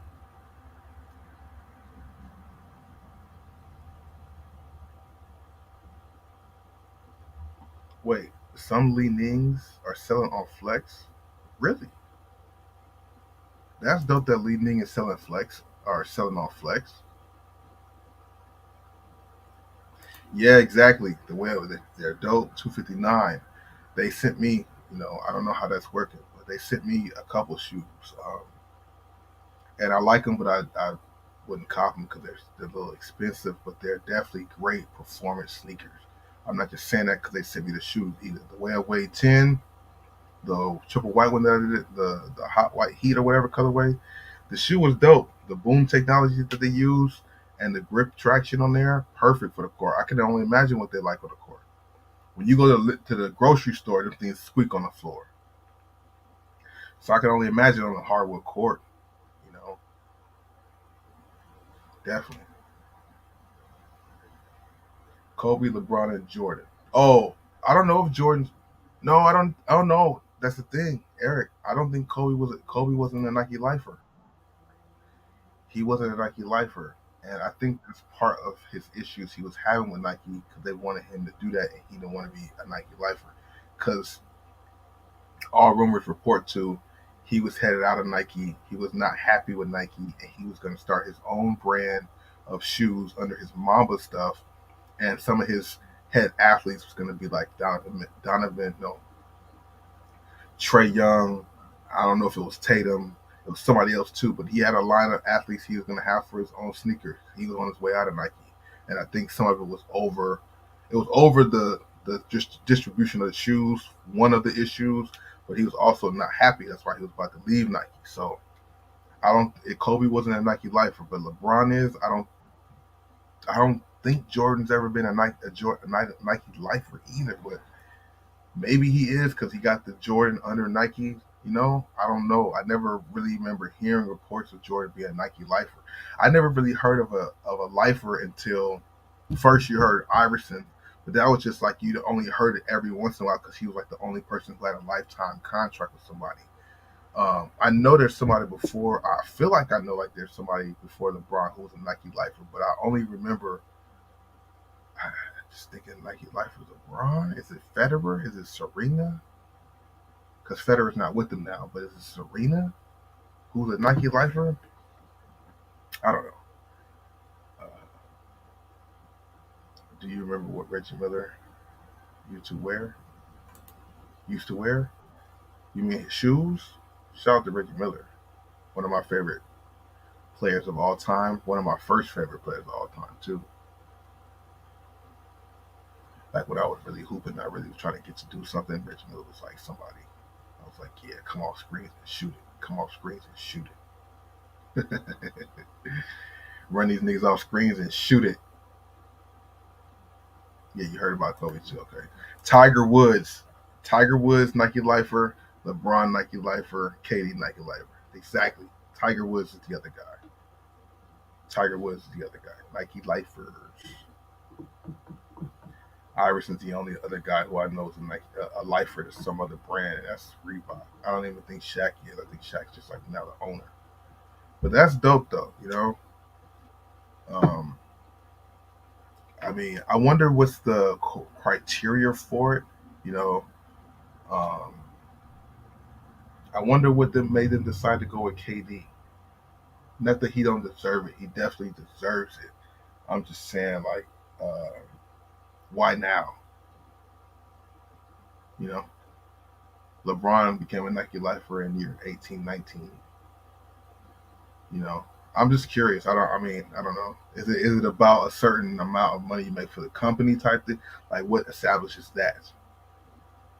You know what I'm saying? What establishes them to get the status for Nike Life? The revenue for your shoes, because like I know KD's the 15s are dope. The 16s looking like they're gonna be dope. The 14s were cool, but I mean he had a hiatus in some of his sneakers as well. But I mean those are the two top athletes when it comes to basketball shoes. I would think Kyrie was right there. But like besides that, LeBron and KD I would think would be like up there too. But Kyrie's shoes don't get fucked up. Might have been number one. I don't know the official stats right now, but I think he was number one. LeBron was number two, KD and so forth. Kyrie's Nikes was definitely doing the best,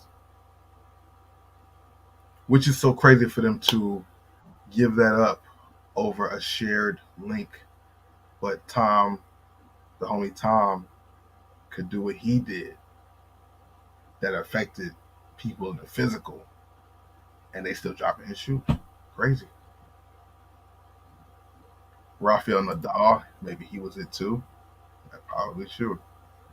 Curry now definitely Under Armour. Yeah, Steph is that with Under Armour for sure. Oh, when I said there's nobody else, yeah, for sure. My bad. Yeah. Steph is also a lifer to a company. Yeah, they got the Curry brand. I know, for sure. Shit, for sure. He's a Nike lifer too. For as long as he's been down with them since '06. You right. You right. You definitely right about that. Yeah, true, very true. No, that's right though. Dudes, we was spending money our whole life. We definitely some lifers too, bro. Where's our contract at? Where's our extra hookup shoes or something? You know what I mean? I totally feel that, man. That's real talk. You know, a lot of the people back in the day, I've heard a few people, not a lot of people, but I did remember hearing about some of those people out there who own stock in Nike, and it just made sense. Like, why not own some stock in the stuff that you keep putting money into? You know what I'm saying? I think that makes a lot of sense too. Keep putting money into the thing that you're yeah that you're supporting like that. Definitely a smart move to make. Definitely a smart move to make. You know what I'm saying? Uh, yeah, man. Very interesting situation. Yeah, stocks and Nike makes sense. Yeah. What's good, Jordan Kicks? How you doing, bro? Uh, I just seen your message right now back to Pete Jeffers. I don't know. I mean, the report that I did see, it said three players, and maybe it had other people in there. I don't remember reading it, but it was only Tiger Woods, LeBron, and now KD. But maybe the other guys too. Pete Sampras could have been for one for sure. I'm not denying that at all. Worth 188 billion, sells 3 million worth of Jordan products every 5 hours. Yeah, that's crazy. That's crazy. You did say that in your video too. I was telling people to check out your video talking about the situation with uh what's the boy's name? Master Chef. Master Chef. That copy. Okay, so if you got a second, Jordan, come on through real quick. I meant to yeah, I talked about it, but come through, give us your opinion and what you kind of gathered because you kind of went a little bit more deeper into it than what I said here. But that's just interesting thing for the people who are just coming through or joining late. You know, Nike recently was calling out somebody, Master Chef Ian from Project. What are they called? No disrespect to them. I'm about to say Project Blow, but Project Blow is some old hip hop stuff out here in LA. You know the guys who do the leaks. Project Select Private Selection. There you go, Jordan. There you go. There you go. You're looking out. Yeah, that was just an interesting situation right there with them leaking shoes. That was the question we asked earlier: is leaking shoes a thing that hurts the culture, or does it help? And I think it really is kind of situational. Oh, you only know Project Pat? Shout out to Project Pat. I'm over here calling them Project because yeah, Project Blow was a thing, and it's private selection. Um, yeah, the leaking of shoes can be good things. It can be a good thing, but it can be a bad thing. Based on what you were saying, Jordan, in the video, I get it. Like you're somebody who creates the shoe and you want it to roll out a certain way and be presented a certain way, and somebody coming around just trying to get a little hype and fame off of your project. Because I'm pretty sure, like earlier when I was talking about it, I'm like, when you find leaks, at least you give some type of credit somewhere. And I'm like, well, maybe. I mean, I guess you can't give credit, but I mean, if the guy from Private Selection could have said, shout out to the designer Blase Blase, maybe that might have softened the situation a little bit. But you know, uh, maybe maybe that's not information he was privy to. I mean, would that have made it better if the designer of the shoe got a shout out from a leak? Like I don't know, or I don't know. That's a funny thing. Um, a lot of people have said in the chat that it is about the exposure, which is true. Usually, a leak of a hype shoe definitely draws a buzz and does create that hype. But when your shoe is good enough, it's gonna be hyped and blow up no matter when you drop it. So you want to drop it on your own terms. So I mean that's crazy, man. Uh, that's just interesting. About that dropping somebody else's stuff before they do. You know, you know. I don't know, man. This world is so crazy, man. A lot of the morals and stuff that was here before is just all gone, man. It seems like things have just been turned upside down. Oh, for sure. So we got Jordan Kicks here in the building. We're gonna bring him in for a second to talk about this. Jordan, what's going on with you, bro? How you doing? How's it going? How you Shit, doing? I can't hear you. Can you guys hear Jordan? It's on my end. Don't trip. It's on my end. Hold on. Let me see. Let me see, because I was messing around with this the other day. Okay. You there, Jordan? Yeah, hello? Okay, cool. I can hear you. Can you guys hear him? How you doing, bro? I'm doing good. How are you? Chilling, man. Just here a little later, going on, talking about a bunch of different things going on in the sneaker world, from the Tom Sachs stuff to Mm, just resale being different from, and then also about the thing you made a video on last night, which you did a good job on. thank you. Um, yeah, what are your thoughts about it? I can definitely understand both sides. Toby McIntosh has been killing it with what he's been doing. So that's the Um, designer of the shoe. yeah, he Okay. started the Crenshaw Skate Club back in 2017. Okay. He worked with the Clippers and he had an Air Jordan 36 PE low. that he worked on Jordan Brand with as well. So he's Okay. really been killing it. Okay. Okay. Yeah. So I mean, he does have some history in doing what he does. So I'm sure he is particular about how his art is leaked to the world. You know what I'm saying? Yeah. Um, how did you become privy to it, and like how did you hear about it, and like what has there been any responses from the private selection side? So I heard about it because Sneaker News posted it, and they Hmm. used that one graphic with like a fight. So I was like, "Yo, what is this?" Oh, And okay. I saw Master Chef Ian. He did make a little response on his story Hmm. saying, "Oh, here's another detail. The paint comes off."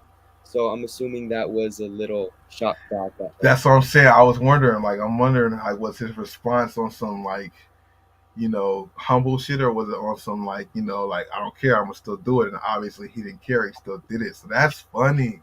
Yeah. Okay, okay. So I mean, it's I think you mentioned in the video, it's kind of interesting on even how they were able to get the shoe. Like, if you're the designer and making it, how does it get out? What is your Yeah. opinion on that? How do you think something like that happens? Um, it could be someone, I believe someone commented that, a factory worker could have shipped it out. Hmm. Hmm. Maybe it's a higher up at Nike who shipped it out, but that is Yeah, really a good question. yeah. How did Master Chef Ian get this pair of dunks and all the other pairs of shoes before? So is this connect gonna be gone now because Nike? Yeah. But if they don't know who that guy is, the connection is, that's the part that's like tricky, Yeah. they, because like you said in your video, I mean, I've seen them at SneakerCon out here. How many sneaker cons did you see them at, or sneaker conventions did you see them at? I saw them at SneakerCon Las Vegas. Yeah. Okay, okay, yeah. So when I seen them out here, and every time I see them in anybody's SneakerCon videos, they always have a table full of shoes that are not out and won't be out for a while. And it's not just like one or two or five shoes. It's like a whole table of shoes that you're just like, what, And that's so strange. The sneaker game has been very different when it comes to shoes being out early and stuff like that. Like I'm sure you're seeing on your IGs too, like a lot more people are getting pairs 3, 4 months early, like the average reseller, not like only the private selections, but like a lot of people are getting things early. Oh Are you yeah. trusting that? Do you feel like it's more? You feel like it's legit stuff, or you feel like it's fake stuff that people are just flexing with? What do you think? It depends. So like Hmm. there's a local sneaker store in Las Vegas. Hmm. Um, they've said that they have like a Shoe Palace Connect, and they've got like a full size run of the Thunders and a few other Air Jordans early. That's So possible. yeah, knowing that how Shoe Palace acts sometimes, like I could Yeah, understand them getting the pair early. yeah, But if yeah. it's like a regular reseller on OfferUp, I Right. always want to Yeah, ask if they have the receipt yeah, just yeah. to make sure everything's good. Yeah, this guy, by the way, also Jordan Kicks was somebody I talked about before. His video of the backdooring at the Chic of what was it? Was those the Reimagines? What shoe Uh, was that? the lost and found ones, yeah. Lost and Founds. Yeah, man. Yeah, because I didn't talk to you for that experience. Like, I mean, has there been any repercussions at that store? Have they still been doing that for other releases afterwards? Like, because that was crazy how they were just backdooring in front of everybody. Yeah, Like, that was bananas. I never seen it like that before. And we be out here in LA where that happens, it's always low pro and low key. These guys like almost didn't care. yeah, they didn't. And I saw like some comments too, like saying if that was to happen in another state or city, that like the people would have been, you A little know, more hostile. really, Yeah, really yeah. mad. Yeah. I Um, think some people probably wasn't fully understanding what was happening at first. Like maybe they didn't even know what backdooring. Not that, I don't want to say they didn't know what it was, but because it was so blatant in front of them, like maybe that's why people were accepting it. Because nah, you're not doing it out here, bro. You know how the lines get crazy. Like the lines get crazy just for people trying to do anything. So you got people coming out and going to the back of the line and like hand picking people out the line for the shoe. It's just wow, man. yeah. Anything happened to that store? Are those same employees there, or have they been legit for other releases after? Have you been back? I So since that video, I didn't expect it to take off like it did. So like when I walk past the Chic to go to Shoe Palace, I'm Yeah, kind of like I just yeah, look through the windows to see what's right, going on. right, Uh, right, right, right, right. but I did go back for I forgot what sneaker release it was, Hmm. but I went back and the guy's like, he looked at my Chic account and he's like, "Oh, Jordan Kicks, okay, okay." And then as he handed me my shoes, he said, "Make sure you let people know that you won here," like because he Oh, that's saw the funny. video. So I was That's like, funny. "Oh, okay, for sure." I would take advantage of that, bro. Low key, like you Yeah, should go there all the time for all your releases. You should go there for all the releases, and they might start showing you favoritism because they know what's up. I mean, you yeah, shit. I would take advantage of that. That's crazy that it got back to them. That's dope though. That's dope. yeah, Because I true. mean, I wonder if anybody got in trouble, or maybe you might have helped clean it up a little bit, or maybe that got you in the loop. I don't know how to play it. I mean, shit. Yeah, yeah. That's cool though. That's cool. Oh, what do you have next coming up with your sneaker content? I do want to do a video going over every Air Jordan 1 that's releasing the rest of the year and maybe every Air Jordan 4 because I did a video going over every Air Jordan 4 last year and that one did good. So Hmm. maybe something like that Right, right. soon. For sure, for sure. Well, you definitely been stepping it up. I've been seeing you add a lot more content on the YouTube space from shorts and videos. So just keep that up, bro. You know what I mean? Yeah, thank Ain't you. nothing Thank to it but to do it. Of course, of course. you. Yeah, I had to get you on here to talk about that because you were the first. I didn't hear about it until you posted the video because I tuned into the blogs a little bit, but not so much. And you dropped it at a pretty good time. It was later in the day too, so I was Yeah. able to catch it. It came up on my recommendation. So just Yeah. wanted to give you a shout out and let you come here and talk about it because you kind of covered it in more detail. But anything else you want to say about the sneaker game, or anything you want to say about promoting your YouTube or something like that? One thing I did want to bring up is I was watching a little while back a complex going into Mayer's closet, and Hmm. Mayer brought out a shoe.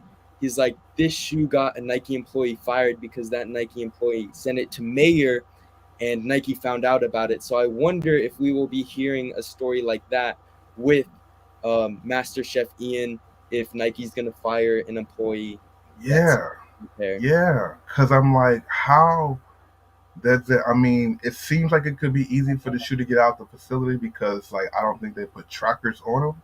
Because I don't Yeah, think it was like a sample or nothing like that. I don't know, but like, how could they track it down? As who got it out? You know, maybe they know. I don't know because I don't know the insides of the business like that. But it's just curious to see how that even got out. But then, how are they able to catch it? You know, there are cameras in the facilities and stuff like that. You know, they didn't know that it's two separate things. I was gonna say like they didn't know that the executive's son was going here running a crazy cook group right in oh front of yeah, their noses. Yeah, so why would they know this too? But yeah, and then for the dude to Master Chef to still kind of like stand on it a little bit and like, hey, and then now they also seen because I went to check out their Instagram today. They're just now launching a Discord to help you get the sneakers early like they do. So they're oh even like going even further with saying like, yeah, we get them early. We're gonna keep getting them early, and we're gonna yeah, charge people to get them early too. Like, and yeah, at the end of the day, it's like Nike does. It's so up and down with how Nike cares about something and they don't because they say they don't want to help the resellers, but then they do things that accommodate the resellers. It's yeah. it's wild, man. It's kind of Yeah. crazy on that, you know. Yeah, I understand them like starting up that Discord because I don't know if you keep up with sniper kicks. I don't keep up with them too much, but I notice Hmm. his Discord has been exploding. Like the information that he puts in there is wild. Yeah, So yeah, yeah. When you're part of the cook groups, you definitely get all that type of information. So that's a smart thing to do. I've thought of it before to invest in a cook group just to get the information and share it with everybody else. You know what I'm saying? mm, But me personally, I know people in in those discords out here, and some that run it, and some just have secret information. So I feel a little weird leaking it because I feel like I don't know. Maybe I mean it's there for everybody to have it, but I just feel like I know too many people around that stuff, so I feel like I would be looked upon kind of differently. I don't even want to do that. So But Yeah. no, that's the way to go about it, man. That's how you get the information because the groups are killing it as far as finding out releases, where they're at, how much is where. So yeah, man, that's an interesting thing there. What were you saying about the sniper kick stuff? Yeah, I think that's a big business because people, even if they have to like pay for the cook group, if they can buy these sneakers for retail, um, they that's what people want. They want to buy the Yeah, sneakers as cheap as possible, or and at least a chance for it. yeah, You know, definitely. because And even with yeah, go sorry. ahead. No, even if like the cook group is expensive, I feel Hmm. like people just getting that feeling of copying for retail, it Hmm. balances things out for them. Yeah, true. True. It's definitely pros and cons to it. I mean, from out here, like one thing is like, yeah, you can pay to get the cook group information, right? But if you're not able to make it to the store before I am, then we're both paying for the information, but I got it because I got the shoe because I got there before you, and then you're missing out. So you really got to be ready to go whenever the drop of the dime comes around to be able to take full advantage of it. You got to be available for it, but it definitely is a lot of information, and I don't think the cook group stuff is going anywhere anytime soon because at the end of the day, it's about the money. Everybody needs money. You Yeah, know, there's a lot of employees that I've seen just over the time, just over the years, um, who were really solid on one end about it and took a stance about that stuff, and then just as time's gotten changed for everybody, everybody's opening up and softening up a little bit. So, you know, people need money to take care of themselves and family. So it's a business, bro. It's just about having some type of integrity in there, if at all possible. You know what I mean? Because it's yeah. not going anywhere. Is a cook group scene and stuff like that big in Vegas too? Um, I'm not too sure, but we out here we have Vegas sneakerheads, and it's cool that like sometimes people will post restocks at Nike Town, so it's kind of like free information going out there. Hmm. Um, so we do have Vegas sneakerheads on Okay, Facebook. okay. And do you visit Urban Necessities a lot? Yeah, I feel like I find myself going to Caesar's Palace a lot, Hmm. and I always just, even if I don't go in the store, I just literally stand outside and look in because it's a beautiful I store. heard. I keep seeing images of it in people's videos. It looks like it's a really nice store out there too. It is. It is. One other question: what are your outlets like out there? Do you go to the Nike outlets at all? Um, During the 2020, Hmm. I was going to the outlet probably every single day, Hmm. and that I feel like that was a peak for the South Premium Outlet Nike outlet Hmm. Hmm. because they had it's gonna sound like I'm lying, but I'm not. Mocha's Mocha Air Jordan ones, shattered backboard ones. I have a picture, and there's a lot of pictures I haven't even put out on YouTube because I'm saving it.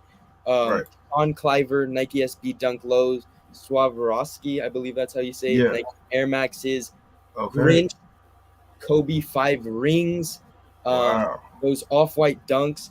So there's a lot of picture that I have saved that I'm gonna put out soon. I'm not sure That's when, crazy. but that Nike outlet was hitting at a time.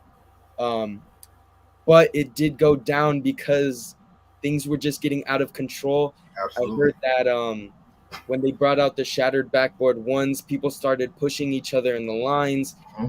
Nike Hmm. employees getting really mad at Hmm. resellers, Hmm. resellers not getting along with the Nike employees. So it was a Hmm. really big Hmm. mess, and Hmm. things kind of slowed down after that. But you Yeah. can get lucky going to the Nike outlet Yeah. every here and there. Yeah, yeah, no, definitely. Usually that's how it goes. The crowd usually is unruly and it always messes things up for everybody else. That's usually how it goes. I'm wondering if things will get back to that for you now because of just how the sneaker game is in general with all these massive sales and stuff going on with Nike products. So I'm curious to see if your outlets are back to that now or getting back to it by the summer. You know what I mean? Because Yeah. the outlets out here have definitely picked it up a lot, you know, because of that. Lucky Greens coming to the outlet like the week after they drop type of stuff, you Wow. know what I mean? So I'm sure it's going to start. I would hope it starts trickling like that for other places, you know what I mean? Yeah. How many outlets are by you? Um, One is like maybe 10, 15 minutes away, and that's the one that was really good. Hmm. And then there's also a Nike outlet. It's by Bring It Back. I'm not sure the exact location. Oh, okay. Okay. A Uh, little ways out there though. yeah, those are like the two that I stop at. Okay. Okay. For sure, man. It's a little late too, so I still appreciate you coming on because I know you had stuff you did earlier. Just shout out your stuff, your social medias, and how people can follow you, tune into you. Oh yeah, I'm Jordan Kicks on YouTube, and then just really kicked out LV on Instagram. I do some TikToks, but I make sure to upload all the TikToks on YouTube. So it's just Jordan Kicks on YouTube and kicked out LV. For Yeah, sure. For on sure, Instagram. man. Yeah, thank you for coming through and giving your insight on these topics. Feel free to reach out if you have any questions for me too on Instagram or Thank you for whatever. having me. Yeah, no doubt, bro. Just wanted you to come through for a little bit. Thanks for stopping by. We'll be in touch again. Yeah, for sure. Thank you so much for the opportunity. No problem. Have a good day, bro. You too. Peace out. Peace. Yeah, man, crazy to see. I definitely wanted to get him on because he was the person who I saw speak about the Master Chef situation.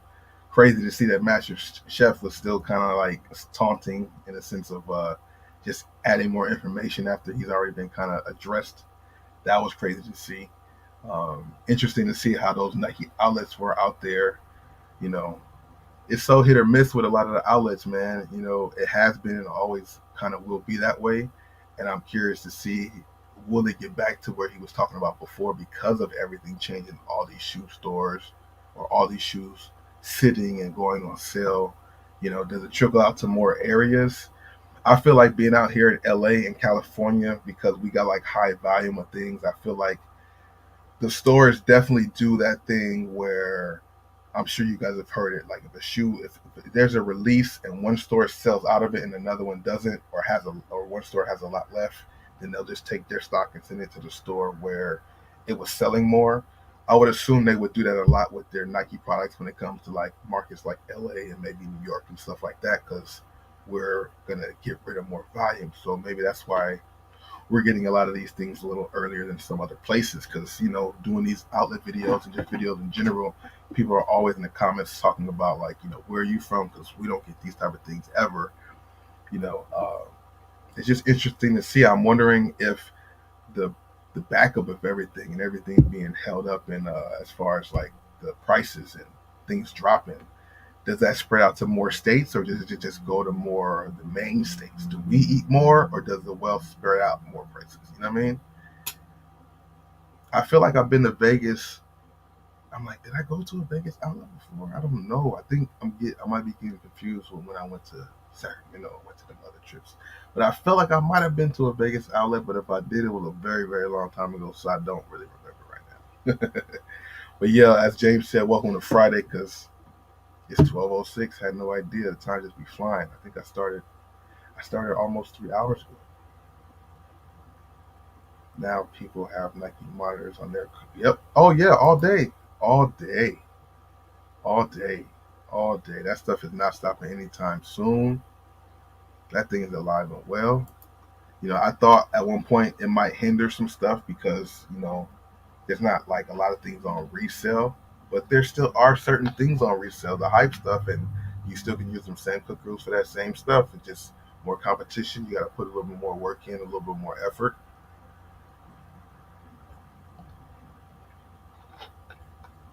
But it can definitely, most definitely be done. You know what I'm saying? Crazy to see. Yeah, definitely, man. And big shout out to everybody sliding through the live stream slash podcast. Still trying to work out the kinks. We getting more and more rhythm, more and more rotation, uh, as well as the videos. Shout out to everybody watching the Throwback Thursday video today. We got more coming out soon. Maybe I might start doing some more streams early in the day also. Just depends on what's going on with me. And, hopefully you guys have time to tune in and check it out if you are around. But yeah, man, feel free to, like or DM me or leave comments on questions or suggestions you want me to talk about or add here. Um, and I'm definitely gonna do stuff. I'm gonna definitely do stuff to make this production or this situation even better. So big shout out to everybody coming through. I will be ending it now. Kind of sounded like that for the last 2 minutes. Uh, but I was trying to think if there was something else I wanted to say, but I kind of got everything out today for the most part. Tom Sachs, Westbrook, got Jordan Kickson here. Talked about a few of the releases. I wanted to go over more releases for this weekend or this month. I definitely covered the releases for this weekend, so that's cool. But stay tuned to Bossco 2.0. Got some videos dropping this week, and for that, another video for Bossco Mitchell, and I got another Bobby Thrift video ready to go too. So stay tuned to all the channels, the Discord, the Instagram, everything going on, man. We out here. And oh, I have to make sure I do this because I didn't do it.